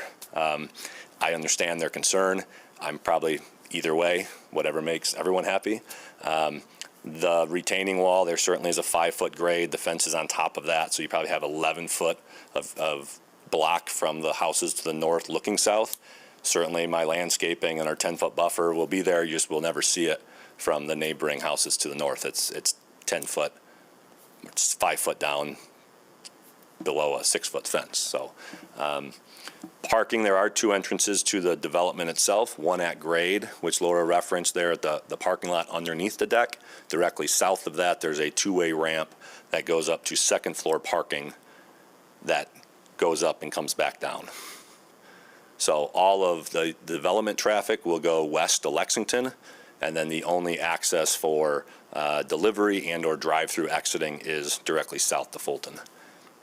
I'm happy to address any other questions. I would just say that we're really excited about this project. We are geared to go. Rowan said I could get a demo permit once hopefully this gets approved and start. We are fully supported by economic development with NEZ and Brownfield, and we also secured $5 million low interest loan through the MEDC. So there's a lot of investment and interest behind this, and this certainly would be a great addition to the west side, and I'm proud to help create that west side gateway. All right. Any questions for the applicant? Seeing none? Oh, yeah, go ahead. I'm sorry, I do have one. Brent, can you please confirm that when you presented to the various organizations, did the plans reflect that landscape island being extended through that intersection? Definitely West Fulton Business Association. John Ball Area Neighbors. I think I included 2 letters, one from a year and a half ago, Okay. which would have, but they've gone through some leadership change. So the new board that sent me the letter today would have seen that as well. Would have seen these plans That's that correct, are yeah. before us today? That's correct. Thank you. So Brent, just out of curiosity, I don't know that outside of internal frustrations for people operating in the building, is there a reason why, if the drive-through lane is dedicated to the drive-through, which based on its layout makes a lot of sense, is there a reason why it's connected to the parking? John, initially the drive-through was wider than 12 feet. John was very clear that he liked the idea of I'll call it a bailout area of the drive-through that you could exit into the parking, if that makes sense, if you got in the drive-through and you need to get out. But we also are prepped if we need to control access. We have plans for a gate closure, kind of where those 2 hashed areas are, if need be, if we see traffic is trying to exit through the drive-through. I think it's important to note as well, this drive-through is about 15 feet west of the current right or left turn exit of the drive-through of Adobe. We would prefer to have this a right or left, but understand that John's department said it'd be best if it was right turn only. So we're not only moving it west, we are making it right turn only.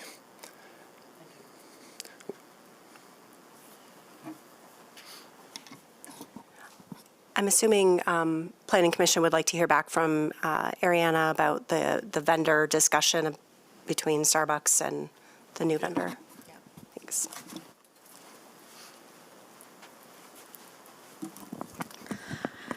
So materially, like when we were looking at a traffic study, there is actually the Institute of Transportation Engineers publishes data on various land uses. And so if we were going with, this one it would be a drive-through coffee shop. There's kind of variations on that, if there's a sit-down area or not. And so when, in the absence of local data, we will use that. It is kind of summarized from all over the US and Canada. It tends to lean a little more suburban, kind of into newer development. And so when we can have local data of how people work with a coffee shop, and so it's something that it's not a huge material difference between one vendor versus the other. I think if you had a drive-through Madcap where they brew your cup of coffee individually, it would be a different kind of service rate, and that's what we look at when we look at that Q study. So what has been showing there is kind of what you would expect from a coffee chain anywhere that is available.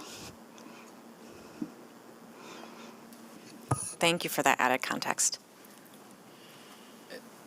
And to that, I think it's important the floor plan that's included. Certainly, this is a very resident-forward use with the outdoor seating. We've designed this in a way that it's engaging with the lobby, whereas the previous vendor wanted to be very closed off and purely retail.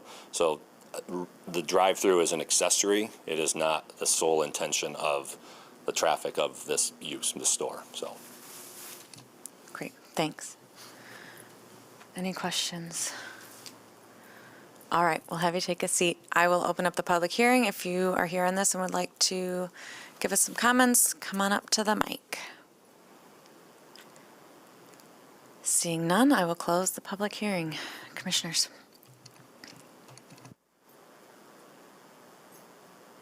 What, if anything, are we allowed to decide about veto?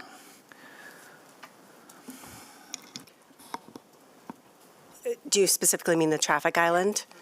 So I think your decision is, if your decision is to approve it, then it's understood with the understanding that the landscape island would need to be closed. So the Planning Commission doesn't have specific authority over the island, whether it can or can't be, but understand it would be a consequence, if you will, of your decision, similar to other traffic safety measures that would be consequential or, resulting from a development decision. Makes sense. Thank you.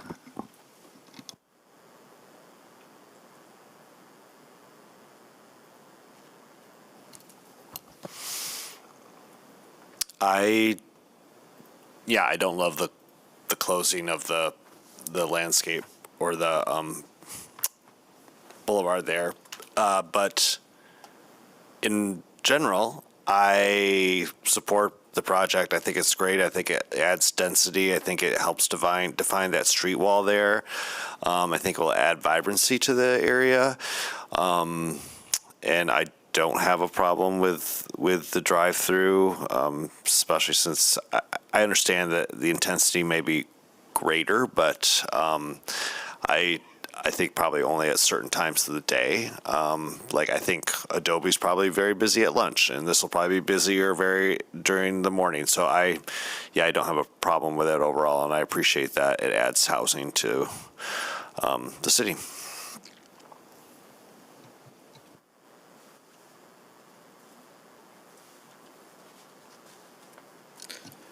Yeah, I'm generally in favor. I like the overall design. I like the reuse of the property. If nothing else, just to once again express my frustration about the closure of that access at Vito. It seems, in my opinion, that that's very short-sighted right out of the gate without understanding what the full true impact is. And it begs the question, what would be required if there was no boulevard landscape island there? Would we be requiring that street to be closed somehow if that was just a normal 66-foot wide street? Just seems, I'm just thinking of the people who live on that street, and, we do these things in the city that impact people, and just to be able to do that without informing anyone seems, and I understand it was on the plans that were shared with the neighborhood associations, but, so those are my comments. Yeah, so I think attempt to answer your first question about what would happen if there was no boulevard, I mean, there could very well be implications to what could be allowed from a site design perspective and where driveways may or may not be allowed. So I don't think it's as simple as saying that, and you didn't say this, but it wouldn't be as simple as saying that, well, then a landscape boulevard would have to be added. It would likely implicate more of the design considerations of the site itself. And quite honestly, when we first started talking about this with Brent, I think John Bartlett and I started with I don't know if this is going to work, a drive-through at this location of the intensity that he was initially suggesting. We're really going to need to dig into the traffic study to figure this out. So this was an evolution of that starting point that John Bartlett and I had with Brent. And in order to facilitate or get to the place where traffic safety could support the design and recommend a support to the Planning Commission, these are the measures that had to be taken with this particular site layout, with this particular traffic volume that has been given to us. And I want to be clear, I understand all of that, and I don't necessarily, I'm not even saying that I necessarily disagree with the closure. It's just that it can be done without, we don't have any, interaction with the people who actually live on that street who it's going to affect. I mean, it would be nice if, I know we've met the letter of the law with notification, but to hear from some of those folks directly would have been great.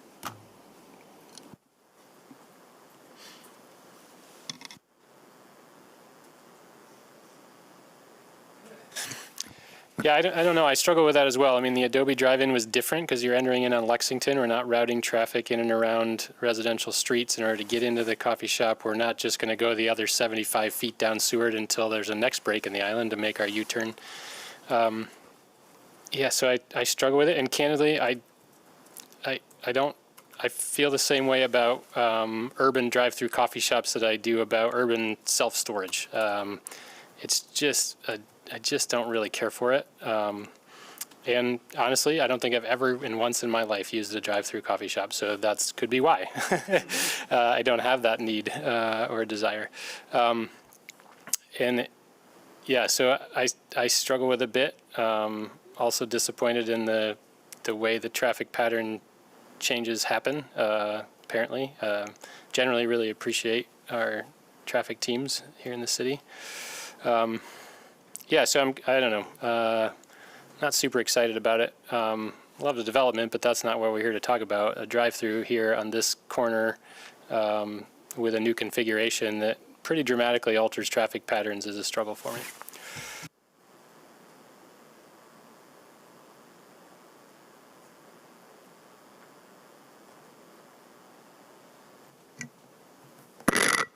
I don't know. So I have similar feelings about veto. I know that we don't get to say it. I would, or we don't have a say, but I would absolutely hope that we could have the foresight as a city, or we could plan as a city like we do with deferred parking, and the developer is committed to providing it, and the funds have to be there, but we're not going to just do it.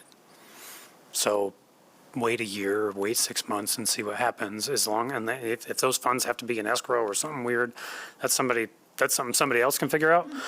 But I would love to see an approach like that, especially with a situation like this. And then it would be a lot easier to support. I think given the current layout, my only real concern is cars leaving. My concerns from a drive-through perspective outside of the impacts to the intersection of Vito are strictly how cars are going to, the sheer number of cars that are going to potentially be a problem for the sidewalk just to the south. And then I can't stop thinking about how this circulation pattern is a problem that can only be solved with a significant amount of signage. Or familiarity. So this place is a place where if you go there all the time, you're going to get it. You're going to either be driving down Seward already because you know, or if you're on Fulton, you're going to go down Lexington and then Vito and then Seward. If this is the first time you try to drive through that drive-through, you're going to see it on Fulton because you're going to be using Google Maps. And then or whatever mapping software you prefer. You're going to see the coffee shop, you're going to drive past the coffee shop, you're going to turn right on Lexington, and then you're probably going to turn right into the parking lot unless there's signage that says, that's obvious enough. It says you have to keep going straight for the drive-through, and then there's like a detour sign at Vito. So like there's the circulation. I don't know if I specifically care because it's not going to affect me, and for the most part, it's not going to affect neighbors. It's going to affect some of the people that are using the grade level parking. It's just one of those situations where there's a high chance for people being confused, and usually those are solved with signage requests or just installing signage after the fact. So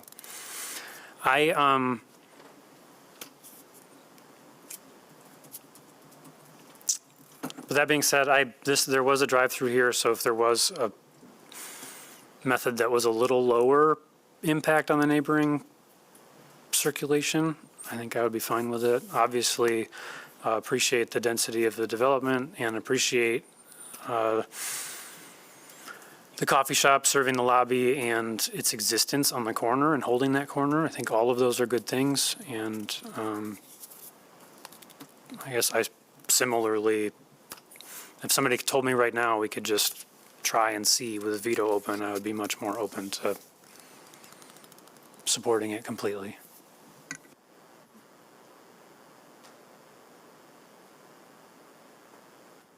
I did have one question. I did want to know, the fitness center that's on site, is that only for the residents, or is that's not open to the public?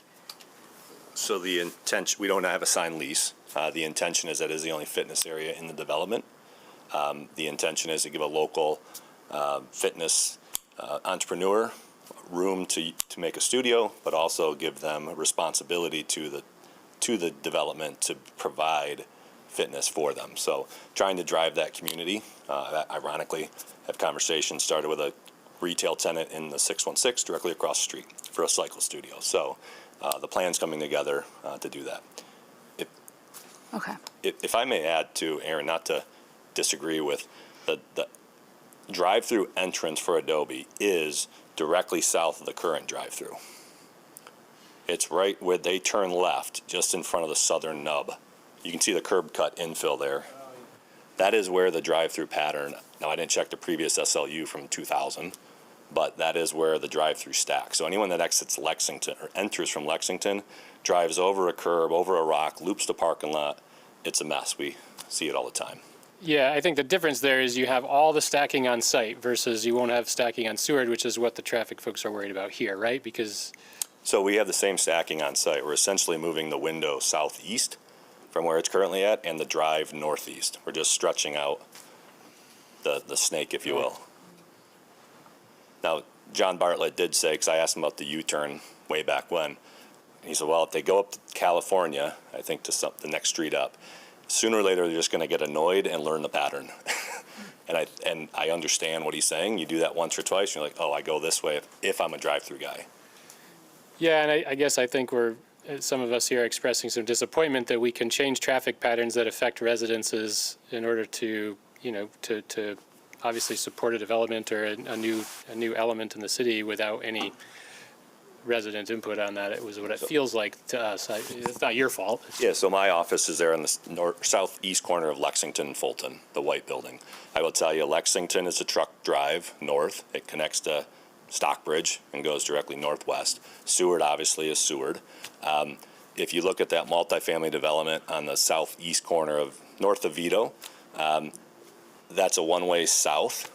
Everything else is, I met with the property owners today that own 3/4 of the projects on Vito, went through the plans with them.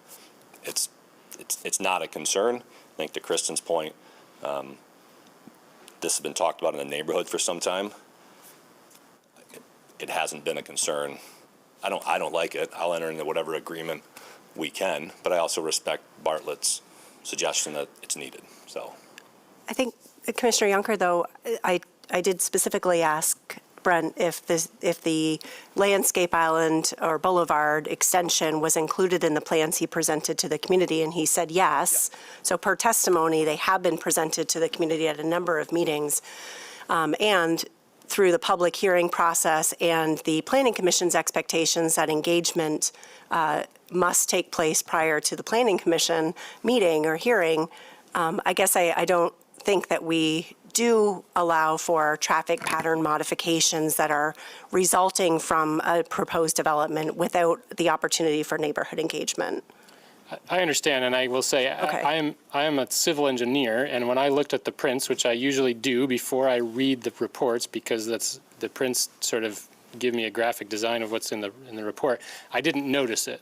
So if it wasn't highlighted in a public hearing, we're thinking about this development going on here, not the 4 lines up in the corner. That's just my concern. Anyway, that's enough.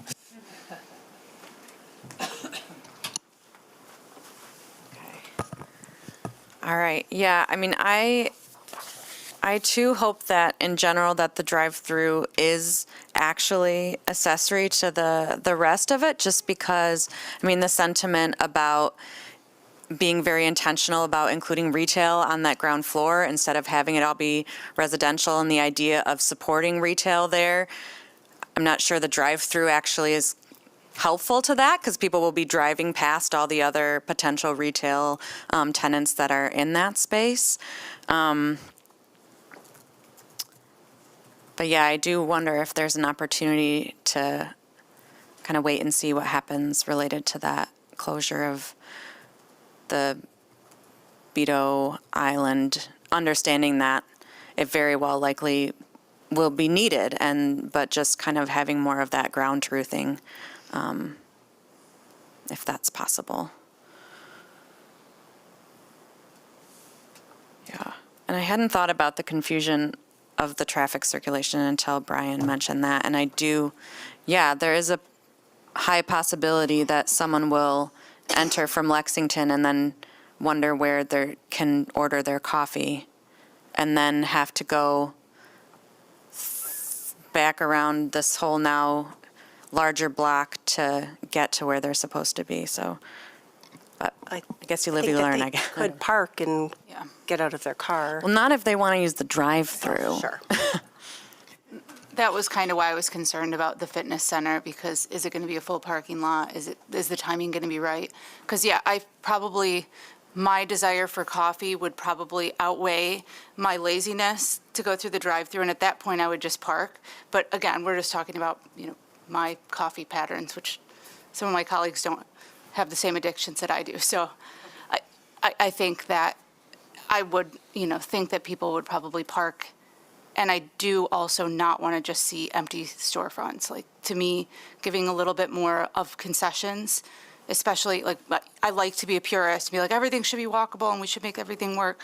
But I also know that at times we've pushed for too high percentages of retail, and then we end up with empty storefronts, and I want a viable project. So that's why I'm leaning towards voting yes. Appreciate that, for sure. Yeah, and I do want to say that I'm very excited about the development. I think it's going to be great to kind of restore the street wall here, so, yeah. Okay, does anyone want to make a motion? I have one more question for staff, and this is probably too far-reaching, but Foxtail does have drive-through locations near-ish by. So can we get local data from similar establishments or the same establishment and then leverage that? I mean, if the numbers are considerably less, leverage that to adjust plans associated with this. I mean, I guess the problem there, though, is that we're approving the drive-through, not the use. A or not the. Starbucks could come. Yeah, so I think maybe I answered my own question already. Yeah, it would have to have a drive-through use.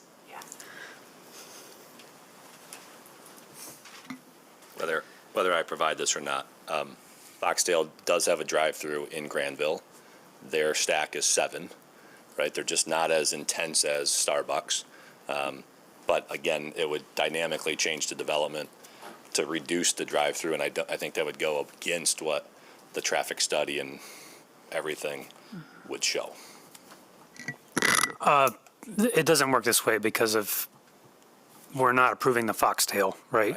And that's the conclusion that I got to.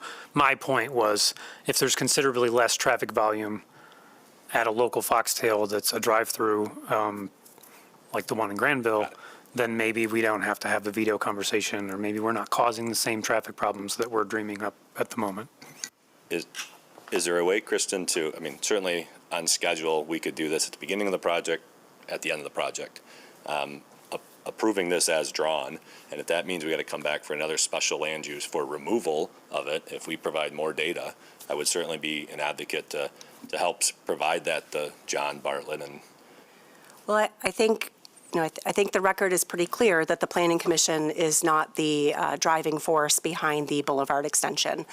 And so ultimately, this is under the authority of the Mobile GR Department, with the caveat that the planning, at this point, with the information we have and with the position that the city has, meaning staff, and Mobile GR's expertise as traffic engineers, if the Planning Commission approves a drive-through, that Boulevard extension must be made.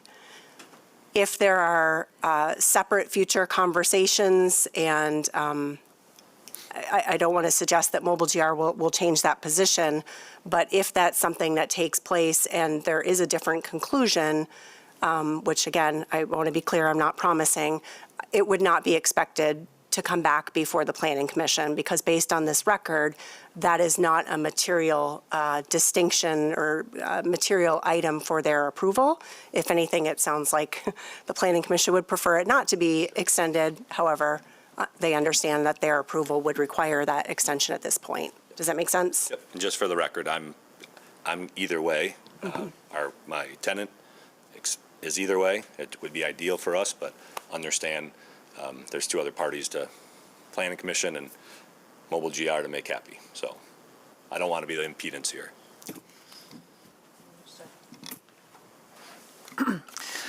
All right, now, therefore it be resolved that the Planning Commission approves the special land use and site plan review request of Abode Fulton LLC, Brent Gibson, for a drive-through lane associated with a retail coffee shop to be located in a new mixed-use development at 617 West Fulton Street and 17 Seward Avenue Northwest for the following reasons. 1, the proposed use will be consistent with the purpose and intent of the master plan and zoning ordinance, including the zone district, because the proposed use will support the recommendations of the U to Zoo area-specific plan for gateway properties to incorporate first-floor retail in a 4-story mixed-use development, and reflect the purpose and intent of the 2024 Community Master Plan Neighborhood Center and the TNTBA Zone District to encourage a mix of small-scale retail uses in appropriate locations to enhance the vitality of the areas and encourage additional investment in the area. 2A, the proposed use will meet the site plan review standards of Section 5.12.8E because safe, convenient, and well-defined vehicular, bicycle, and pedestrian circulation with and to and from the site are provided, and the proposed landscape buffers are adequate. 3A, the proposed use will be compatible, harmonious, and appropriate with the character and uses of the neighborhood, adjacent properties, and natural environment because the proposed use will support the desired mixed-use character of the neighborhood, and the proposed use will not be significant change from the previous drive-through use. 3B, the proposed use will not have adverse effects on the neighborhood because the intensity of the use is appropriate to its surroundings, and the landscape buffers will adequately buffer the adjacent residential uses from the vehicle drive-through aisle. 3C, the proposed use will not be detrimental, hazardous, or disturbing to existing or future uses, or to the public welfare by reason of excessive traffic or noise, because the site has been designed to accommodate vehicle stacking for the drive-through use and safe turning movements exiting onto Fulton Street. 3D, the proposed use would not adversely affect the walkability of the neighborhood, impair pedestrian circulation patterns, disrupt the continuity of the urban street wall, or otherwise hinder the creation of a pedestrian-oriented environment, because the proposed use is accommodated entirely on-site with adequate pedestrian walkways provided, and the outdoor seating area will promote a pedestrian-forward environment. 5B, the proposed use would not be detrimental to the financial stability and economic welfare of the city, because the proposed use will encourage additional investment in the neighborhood. Be it further resolved that the following conditions of approval shall apply to this project. Standard condition set A approvals as written on the screens.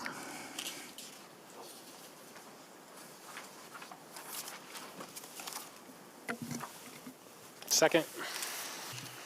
All right, we have a motion and support. Any additional discussion? All those in favor say aye. Aye. Any opposed? Motion carries. Thank you very much. Okay, let's take a 5-minute break.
Okay. I think let's reconvene here. We have two more cases. So our next one is 522 Stocking Avenue Northwest. Go ahead, Laura. This next case is a request for a membership-based DIY auto repair facility. The applicant will likely provide most of the details about how that business operates, but I'll give my usual overview before they speak. This use will include vehicle repair, a vehicle showroom and members lounge, and events with live entertainment with alcohol service. The vehicle repair, as well as live entertainment and alcohol service, require special land use approval. The property is located on the east side of Stocking Avenue between 1st and 2nd Street in the TCC Transitional City Center Zone District. Surrounding property is TCC to the north, east, and west, and traditional business area to the west. Adjacent uses include a restaurant to the north, surface parking to the east, an office building, a tiny little office building to the south, and to the west, there's a tire shop and residential use. This property is included in the West Side Area Specific Plan designated as a traditional business area, with retail recommended as the preferred ground floor use.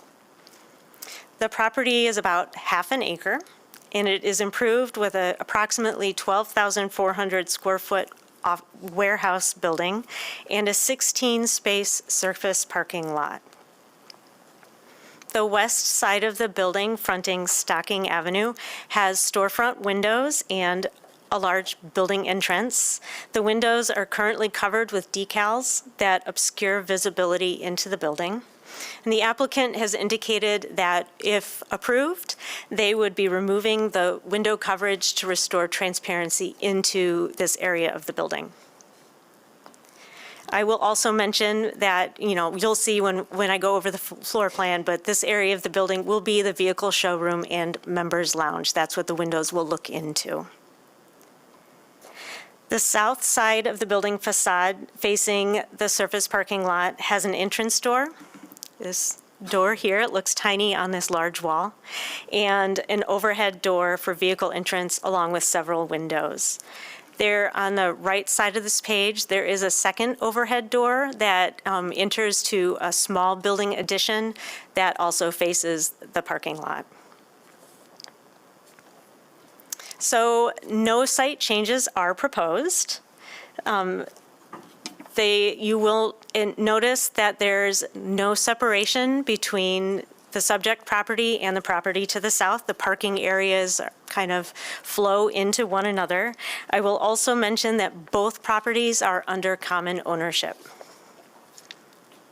The man door and the overhead door on the south side of the building facing the parking lot will serve as the main entrances into the building, and the door on the front facade along Stocking will be a secondary entrance door and emergency egress.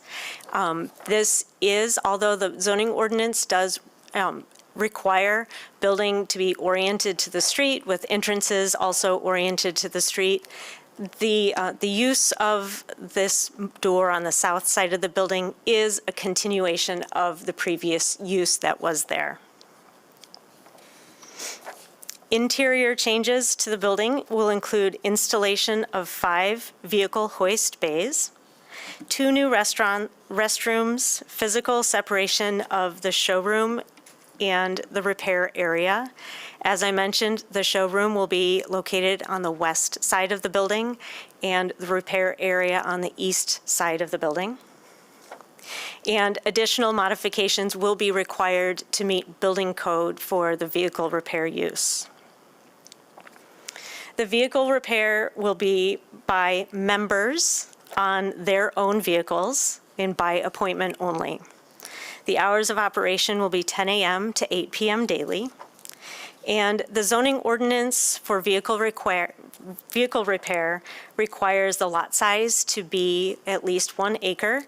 The Planning Commission does have the authority to waive or modify zoning ordinance use requirements. In this case, this property is just under 1 acre. It's very close. There are also screening requirements that all activities be enclosed within the building and no storage of vehicles outside the building. The site is existing, screening, there's no need for screening from residential properties. The overhead door is appropriately oriented based on zoning ordinance requirements, and the applicant has indicated that all activities will be in the building and no storage of vehicles will be permitted in the parking lot. The showroom and lounge will be approximately 3,845 square feet in area and will provide room for vehicles to be parked there, to be shown to anyone who wants to be there, and seating for up to 20 members. Part of the application is a request to allow events, both indoor and outdoor. These events would be club-organized events open to members only.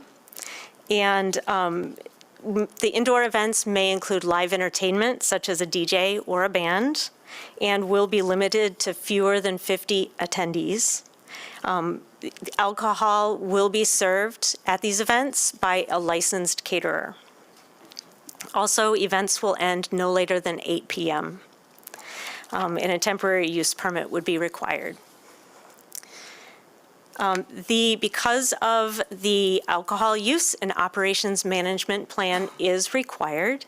In this case, vehicle repair does not normally require an operations management plan, but there are, the City of Grand Rapids has lots of activities, and the city has been experiencing in certain locations some vehicle oriented activity late at night and early in the morning. That is not legal activity, and as a result of just the nature of this use and the members-based the member-based business and some of the vehicle activity that's already occurring around the city, the Grand Rapids Police Department requested a meeting with the applicants, and as a result of that meeting, an enhanced operations management plan was prepared and submitted. It's in your packet, and that plan addresses the management of both the vehicle repair and the member expectations, along with the alcohol use associated with events.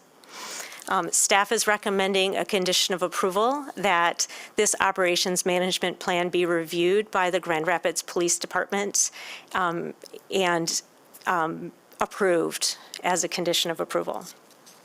I will defer to the applicant to provide information about neighborhood engagement. There have been several letters that were submitted in support of the project and the community-based business model.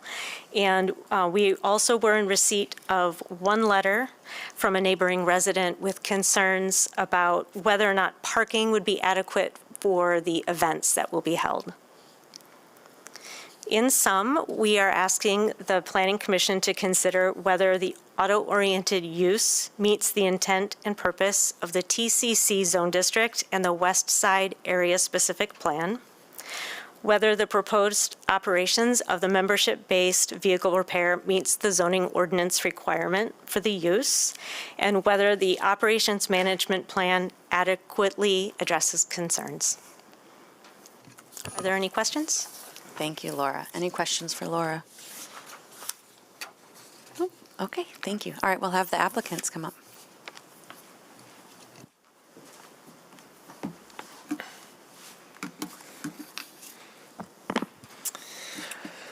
Ladies and gentlemen of the Commission, good afternoon. It's an honor to be here and see some of the inner workings of the city my partners and myself love dearly, and a privilege to participate in the shaping of its continued growth. I am Coleman Brooks Sr., one of the founders of Wrench Club, joined today by my partners Mike Zanstra and Adrian Hugerheid. Our fourth partner, Derek Brower, could not attend, but is no doubt watching the live stream as we speak. Coleman Jr. could not maintain his attendance because his nap schedule was planned prior to my friend Mr. McKeegan's insertion into the agenda. I have lived in the greater Grand Rapids area for over 20 years, and downtown proper for the last 7. I love living downtown and continue to enjoy everything this amazing city has to offer. But as a car guy, I have slightly missed my old garage in the suburbs. This feeling has echoed back in conversations with my business partners and other downtown neighbors, and that shared sentiment is what fueled us to spend the last 16 months fleshing out a rough idea into a full business plan, culminating in our attendance here today. We are not just trying to build a business, we are trying to add a missing amenity to city living that we ourselves would want to use. A place to meet other gearheads, work on our own cars, and educate others who want to learn more to do the same. Our goal is to provide to our community both a third space for like-minded individuals to commune with one another through a shared interest, and also be a tool empowering individuals to expand their autonomy over their own mobility. As new business owners who have little familiarity with navigating red tape and procedures such as this, I'd like to say Laura in the GR Planning Office has been excellent to work with, and her thorough and informative communication has made this all feel a little less daunting. We thank you, Commissioners, for your time and consideration towards what we aim to add to our incredible city and look forward to being a part of its growth. Thank you very much. Do folks have questions for the applicant? It was noted that one of the letters had concerns about parking. Did you just want to speak to that neighborhood concern? Yes, actually, I'm excited to share that one of the letters of support we received was from the small office Laura showed in our parking lot, and they expressed support of our business model in general, but also expressed their willingness to work with us to use their parking, expanding our available parking from 16 to, I believe, 27 or 28 spaces as we coordinate them with them for these special events. Great, thank you. One other question. We're being asked to consider how many outdoor events to approve today. Do you have a sense of how many you may have in a year's time? Our operation for that would definitely be seasonal. You know, car people have a season before things go into storage. We've loosely talked about maybe 5 events per year. It's definitely something we want to do occasionally and not something very frequently. Very good, thank you. Mm-hmm.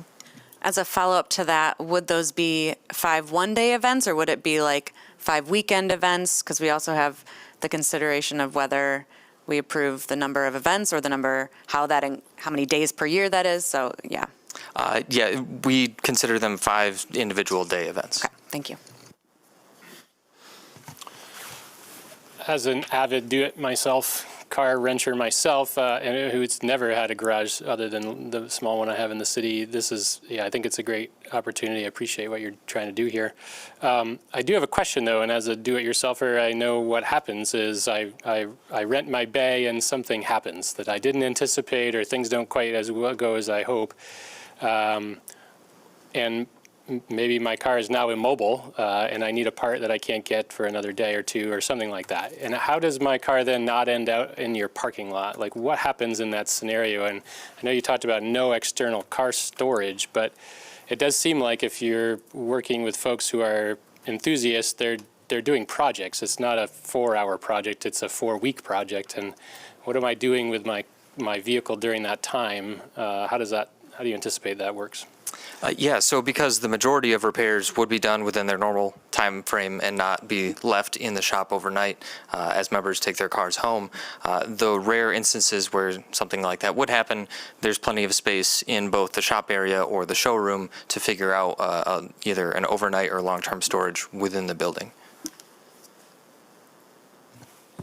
So, yeah, so then this would not potentially be an option for a longer term project then if I, for instance, would you say? Is that correct?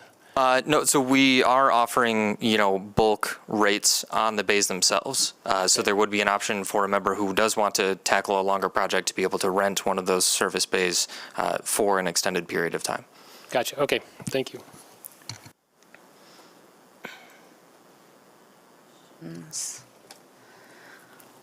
All right, seeing none, I'll have you take a seat, and then I will open up the public hearing. If you would like to speak to this case, please make your way to the microphone. Seeing none, I will close the public hearing. All right, commissioners. This is a new one.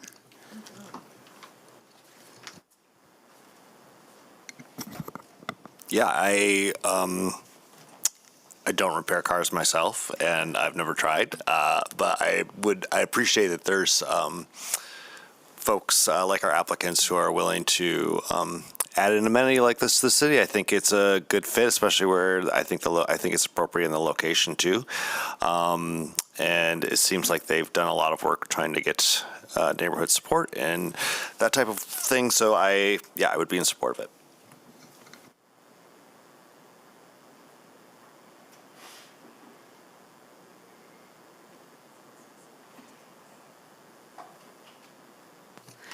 Go ahead, yeah. I'm in support, very much so. I really love the concept, the location, and all the work that has been done to get them here today. I know they're conceptualizing, thinking 5 events. I'm worried we may be restricting them too much, so I don't know if we want to be a little more, give them a few more, if you would want more than 5. I guess just let me know, us know, where are you at? If we say 5, that's where you're at, so. Do you want us to consider more? Maybe before you answer that, I do have a point of clarification. So if we were to approve 5 events, for instance, I guess maybe broader question, how do events work? If this is an existing business and they came to the city and said, hey, we'd like to do a tent party in the summer or something, like they just make an application and go through that process, right? Yeah, and the temporary event permit would be limited to 4 days, 4 times per year. So 4 events effectively. So without this stating a 5 or something different, they would be limited to 4 if, like in a normal case.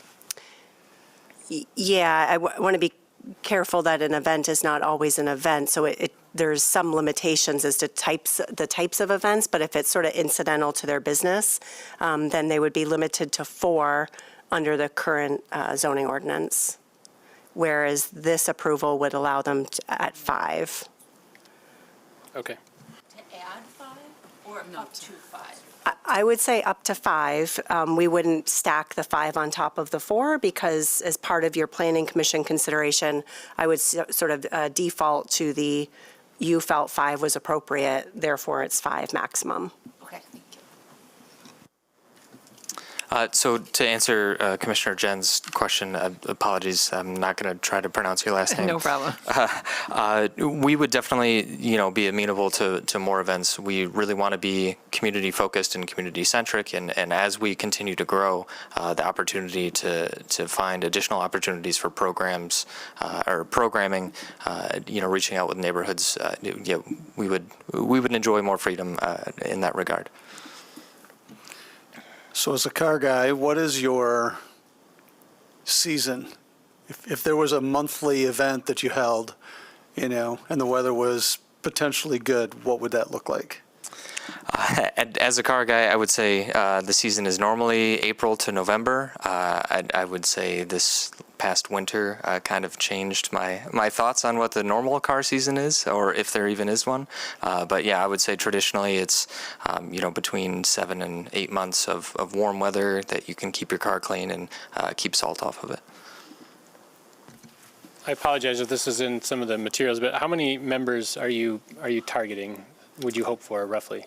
So we are targeting 150 members by the end of our first 12 months in business. Okay, and your events would be for members only, correct? Correct. And so if you would have those events, how do you envision parking working for an event like that? Like I see there's a large parking lot off to your east. I don't know where if there's access to that, or Would it just be street parking at that point? Yeah, so there is not access to that parking lot to the east. That is specifically Rockford Construction's employee lot. That actually, that entire road is gated off and not accessible to anyone. But there is street parking available on 2nd Street, just north of Firebird Bar. And one of the letters of support we received was also the owner of Firebird Bar, who would love to find ways to collaborate in broader programming with his parking lot possibly as well. And did you say in your materials that events would be limited to 50 people? 50 people inside the building. Inside, okay, Yes. thank you. Mike has something. Just going to add for context too, part of what our ideas are for these members events would be probably car shows, cars and coffee events. So the cars are going to be the shows themselves. So, whether in our parking lot, in the building, as we're showing things off, parking is going to kind of consolidate within the event itself too. So that's all I'd add. Just a question for city staff, just from my understanding. So let's say we approve 8 and they want 10. Eventually, what happens? They come back here? Yes. Okay. Thank you. We are scrambling to try to figure out a different way. what other facilities have maybe been granted different permissions to see if there's some level of consistency. Great. So. Okay. Talk slow. Thanks. Go slow. Anyone else? No, I agree. I think this is a really exciting opportunity. I also, my limited experience is changing my own headlight, so, but I think this is super cool and a great opportunity for folks to find community here, so kudos. And I want to say that I really appreciate the willingness to meet with GRPD and the thorough operations plan that y'all developed as a result of that meeting, and also like your member bylaw booklet too. So thanks for that work. Would anyone like to make a motion? Oh, you have more? So far, we have ascertained that gimmies and speciation we're allowed up to 10 events per year. Okay. 10. I remember that for Gimme. I know that we had Gilda's Club had a specified number of events, I believe, but it was a long time ago. So, but there's at least 2 more recent examples where the Planning Commission felt that 10 was the appropriate number, which, if it's an 8-month season, that would give them at least 1 event per month. I'd be in support. Okay. I can make a motion. Now, therefore, be it resolved that the Planning Commission approves the special land use and site plan review request of Wrench Club LLC Coleman Brook for a membership-based, is that Coleman Brook Senior? Yes. For a membership-based auto repair facility to include vehicle repair, a vehicle showroom, and members lounge, and indoor and outdoor special events with alcohol service at 522 Stocking Avenue Northwest for the following reasons. Number 1, the proposed use will be consistent with the purpose and intent of the master plan and zoning ordinance, including the zone district, because the proposed use will support the desired development character of a neighborhood center by contributing to a mix of uses to enhance the vitality of the surrounding neighborhoods and promote an active environment, mixed-use environments in an appropriate location and intensity, and provide a service that's not currently available in the city. Number 2, the proposed use will meet the site plan review standards of section 5.12.08.e because the site layout is already established and designed to accommodate an auto-oriented use, and no site changes are proposed. 3A, the proposed use will be compatible, harmonious, and appropriate with the character and uses of the neighborhood adjacent properties, and the proposed use will support the desired mixed-use character of the neighborhood, and the member-based use is, oops, I missed a sentence at the beginning there. So the proposed use will be compatible, harmonious, and appropriate with the character and uses of the neighborhood adjacent properties, and the natural environment because the proposed use will support the desired mixed-use character of the neighborhood, and the member-based use is intended to meet a service need while also building a sense of community. Events are intended as an amenity for members and will be limited in size and frequency, ending in no later than 8 p.m. 3B, potentially adverse effects arising from the proposed use will be minimized because adequate parking will be provided. All equipment, vehicle parts, tires, and other materials and supplies will be located and stored within the building. 3C, the proposed use will not be detrimental, hazardous, or disturbing to existing or future uses or to the public welfare because all auto repair activities will occur inside the building by appointment only. Hours and frequency of events will be limited.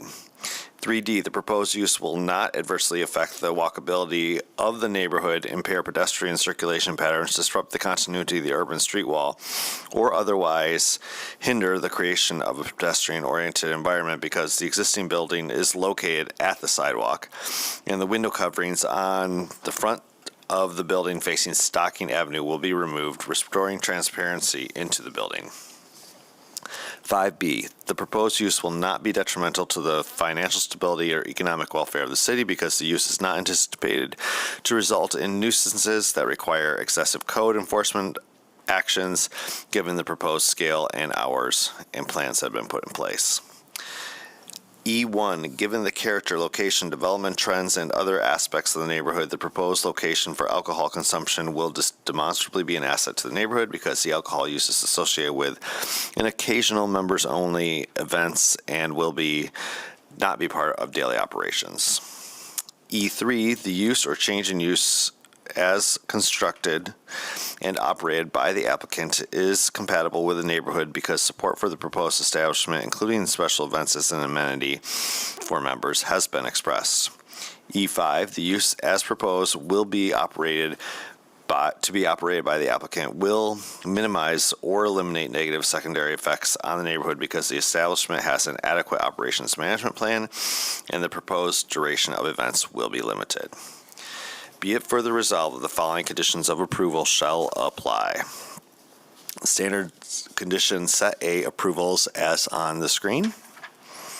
Number 1, that the alcohol service occurring during Wrench Club sponsored member events shall be served by a licensed caterer.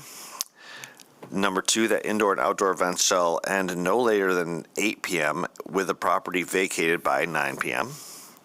Number 3, that the number of events shall not exceed 10 events or 10 days per year. Did you want some help with that? What's that? Did you want a suggested condition for that? Or no? A different condition other than 3? I was going to help you. I was asking if you wanted a suggested Sure, condition. go for it. Or try to. That the outdoor events shall not exceed 10 events of a maximum 2 days per event per year. Okay. But then, so they could still do 10 single-day events? Yes. Okay. I was just thinking if it were like a Friday, Saturday, Sunday event, that might be okay as well. Okay. Number 4, the applicant shall apply for a temporary use permit for each outdoor event and work with staff to ensure that an adequate parking plan is in place. 5, that outdoor live entertainment associated with events shall be permitted with no amplification. 6, that the doors shall be closed during times of live amplified sound associated with indoor events. 7, that an operations management plan for both the vehicle repair use and events with alcohol service be submitted for review by the Grand Rapids Police Department. Support. All right, we have a motion and support. Any additional discussion? Yeah?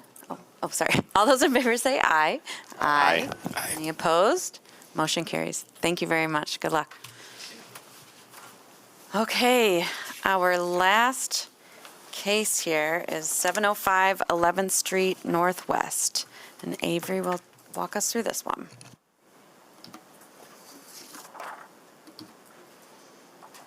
All right. The subject property is located at the northwest corner of Davis Avenue and 11th Street. It is improved with a 2-story, 5-unit building that was unfortunately damaged by fire in April of 2025. The site is located in the TN LDR zone district along link residential street types and may accommodate up to 6 units by right with its current configuration. However, the property does not meet the minimum lot width of 90 feet that is required for a multiple family development of above 6 units. And so the applicant is requesting to split the lot that you see here. This is an existing lot, and split it into 2 new lots to facilitate greater density on each site. And although the proposed density of 4 units and 6 units on each lot is permitted, they are before you today asking special land use approval for an additional 3rd story to each proposed building. I'm going to dive in a little deeper to the west or the interior lot here. The applicant is proposing a 4-unit building on this lot. The first floor will include 2 one-bedroom units. So here there will be 2 one-bedroom units, and then the 2nd and 3rd stories will be composed of 2 additional units, each with 3 bedrooms. Back to the site layout, there is a 6-space parking pad located off the alley with bicycle racks and trash carts just north of the parking spaces. There's also going to be a 6-foot-tall wood privacy fence located along this north property line. And then for the eastern or the corner lot, this is proposed to be a 6-unit building. While the property could support up to 4 dwelling units, the applicant is utilizing the zoning ordinance's accessible housing bonus, which allows the lot area per dwelling unit to be reduced when at least 25 of the units are accessible. And so 2 of the units are meeting this requirement and 6 units overall are proposed. I'd just like to take a moment to note that although each lot, again, can support this density and the unit of mixes that are proposed, the applicant is requesting that additional story on each structure to get to this density that's proposed. And so for the overall height in the TN LDR zone district, again, just as a reminder, 2.5 stories is permitted or 35 feet overall. You, as planning commissioners, can allow up to 3 stories or 45 feet with the special land use approval. And what is proposed is 3 stories and 30 feet in height. So we just ask you to consider the overall neighborhood context, scale, massing, and compatibility of the proposed structures within this neighborhood. Relative to the required building line, along 11th Street to the south here, the buildings are proposed, or the RBL is established at about 25 feet, and the buildings are proposed at around 28 feet, and this is driven by the requirement of the front porches to be set back at least 5 feet from the sidewalk. And this is consistent with what is existing on the block. And then along Davis Avenue here to the east, the RBL is established at around 32.5 feet, and the proposed setbacks range from 22.5 to 26 feet. Staff has found that this is sufficient due to, you can see the buildings are oriented towards 11th Street, and the property lines are angled, not at 90-degree angles. And so we just asked the Planning Commission to consider whether this setback is appropriate, considering that additional height that is being requested today. A compliant landscaping plan will be required at permitting. However, all other development, site layout, and building requirements are being met with this plan. I'll note that the West Grand Neighborhood Organization has submitted a letter of support for the project, and I will just have the applicant speak to any other engagement that they've done. So overall, the Planning Commission should consider whether the additional height is necessary to support the proposed density and the unit mix proposed today, and whether the scale and massing is compatible with the surrounding neighborhood. Any questions for me? All right, thanks, Avery. Go ahead. So they're allowed 2.5 stories. They want 3. With the 2.5 stories, how high can it go? 2.5 stories or 35 feet. And they're proposing 3 stories at 30 feet tall. So really, the height is, they're requesting is 5 feet less than What is could be allowed allowed. under 2.5. Okay, I just want to be, No, thank you for clarifying. Yep. Any other questions? Maybe this isn't the place for this question, but it looks like the proposed sidewalks, which I know have to be removed to do the development, are at 5 feet in width, which is typical, but it doesn't look like they match the existing. I guess it would make sense to me that they do match the existing width. I'm just looking at the drawing where the previous drawing you had up, Avery, where the new sidewalks, nope. This one? Yep. Okay, thank you. So like in the lower left by the existing tree, it just looks like there's maybe a 6 or 8 inch difference in sidewalk width, and it just would make sense to me to match the existing. Do you know if that's a requirement, or is that something we should be talking about here, or? Yeah, right there. In this area here? Yeah, you see how that existing sidewalk appears to be wider, and then they drew in a 5-foot wide sidewalk, which is kind of traditional standard, but it looks like the existing might be wider. That was just a question I had, if that would be a natural piece of the approval that it would match, or if we should. Yeah, about was that. there any specific conversation from engineering that said 4 feet?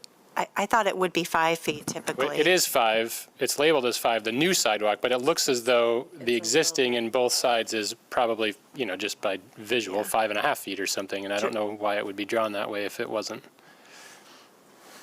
I think all those details will be resolved. Okay, yeah. Okay. I was going to say the same thing. Really, we should have caught that, we didn't, but we're really focusing on that additional height. Yeah, I understand. And Yeah. everything else will need to meet all Okay. the other requirements. All right, thank you. Yeah, agreed. Our plan reviewer, I'm sure, is watching, and those kinds of details absolutely should be corrected and will be adjusted during permitting. As long as it will be, that's all. Yep. All right, thanks, Avery. We'll invite the applicant up. Thank you, Avery, and good afternoon. My name is Jeremy Scully, and thank you for your time to allow me to present my project before the board. And the project that I'm proposing consists of, like Avery was saying, the 2 buildings, and with 1 building with 4 units, and the other building consisting of the 6 units. And I am submitting for the special land use permit approval to allow for the buildings to be the 3 full stories instead of the currently permitted 2.5 stories. And like she was getting into, and like you were talking about, to where you could go to 35 feet, but we're gonna stick with the 30 feet, mostly because we're doing type B accessible units on the main floor. So you're gonna have a little drop down there, so that saves you some height as well. So, and then for the community engagement, I've with the West Grand over there, the executive director, Annette Vandenberg, I've been talking with for a while now, and showed her all the prints and layouts and site plans, and told her what I was doing. And as you saw the letter, that they were in approval with it. And one of her concerns was, making sure we had the bike racks in there, and we were going back and forth on, as you see, the dumpsters. For a site like this, do you use a dumpster or do you use the trash bins? And we're going back and forth to where she was saying that, they would probably prefer trash bins over the dumpster, for example, because for dumpsters, they see issues with the neighbors throwing trash in there, mattresses in there, that people that aren't allowed to use it. But we were talking to the trash company, Grand Rapids Trash Company, and they're saying, well, for something like this, it does seem like a lot of bins. Why don't you, think about doing the dumpster enclosure as well? So something like that, I don't know if that has to get approved, or what we do today, stick with it, or do we have more talks with the neighborhood and the trash company, because they're both saying one thing to the other. And I'm open to both, because we could still get the 6 parking spaces in there. We had site plans shown that the engineer drew it up with a dumpster, and we were still able to get it in there off the alley and save the 6 spaces. So, yeah, other than that, I'm open for questions, and thank you. Thank you. One question. So did you say that both buildings on the first floor will have accessible units? They will. Oh, okay. Yeah, so both will be type B, because technically, too, anything over, I believe it's 4 units, you do need the type B. So, Okay. Yep. Any other questions for him? No? All right, I will open the public hearing. If you are here and would like to give us your thoughts, come on up.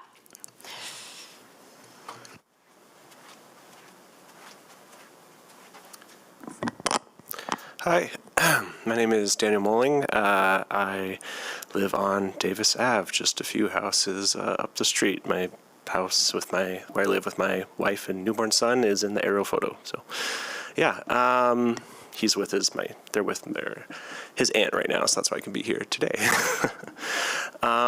Yeah, so generally, I wanted to express support for the project. I think it looks really nice.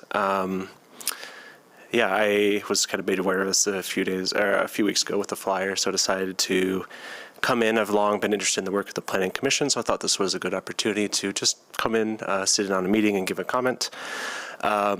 Yeah, again, repeating, I like the project. I think it looks great. The specifics of it, that seem to be the big questions of the 3 stories. You know, as has been noted, I have no problem with that at all, and it's not a very out of place height compared to the other buildings across the street. You know, the Mercado across the street is, I would imagine, a similar height. Yeah, and I don't have too much more to say on the specifics of the units. The setbacks also fine with. Currently, there's essentially 0 setbacks, which I also didn't really have a problem with, but the setback plan also see no issues with that.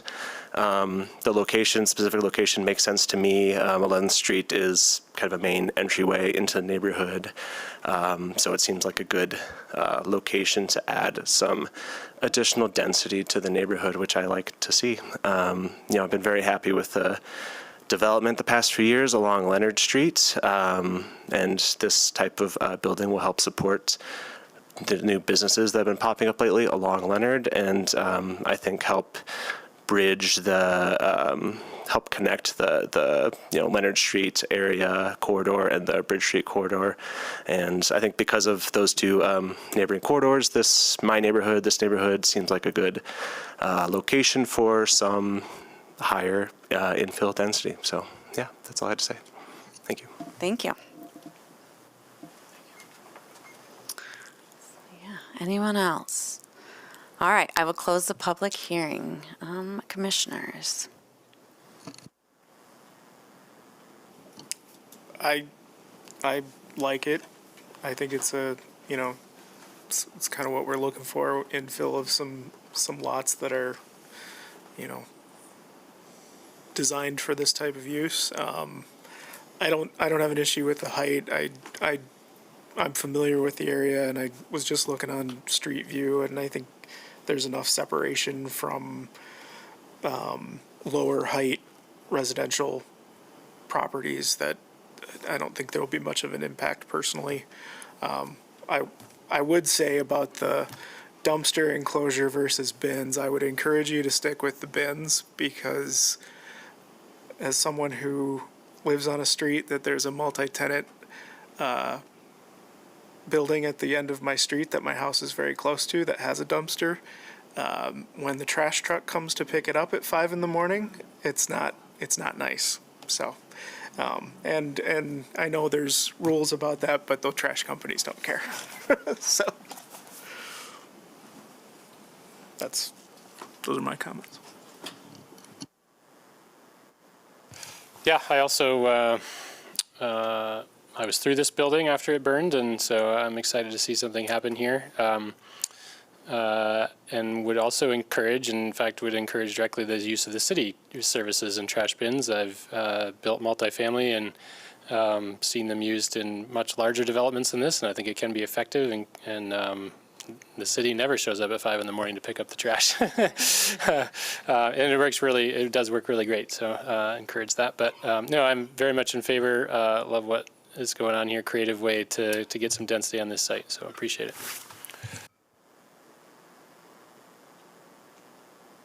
Yeah, I completely agree. As we've already talked about, even though it's 3 stories, it's still lower than what would be permitted for height. And I am really excited to see some additional development of accessible units. So I think this is great. One thing we might consider as a condition that I think we've been thinking about more and more lately is, especially since it's in the middle of a residential area, maybe we limit construction hours to between 7 a.m. and 7, or is it 7 to 7? Is that what we typically do? Or 7 to 10? I don't remember. 7 to...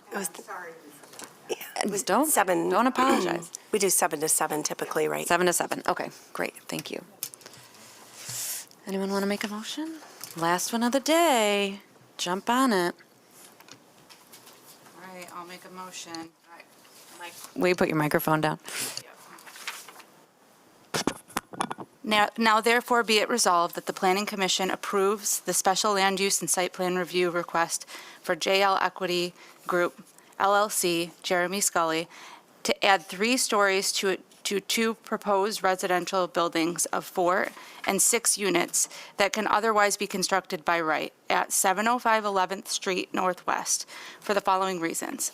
The proposed use will be consistent with the purpose and intent of the master plan and zoning ordinance, including the zone district, because the development will contribute to a greater variety of housing types in low-density residential zone districts.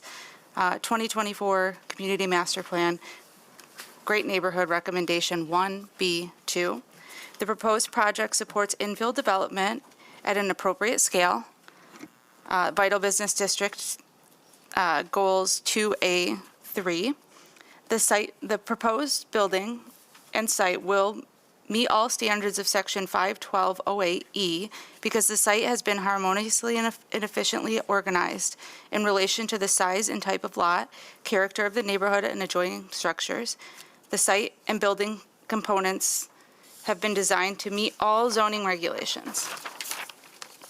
The proposed use will be compatible, harmonious, and appropriate with the character and uses of the neighborhood, adjacent properties, and the natural environment, because the proposed buildings are consistent in scale and orientation with what is desired in the TN neighborhood classification, and the additional height accommodates appropriate density for the size and nature of the site.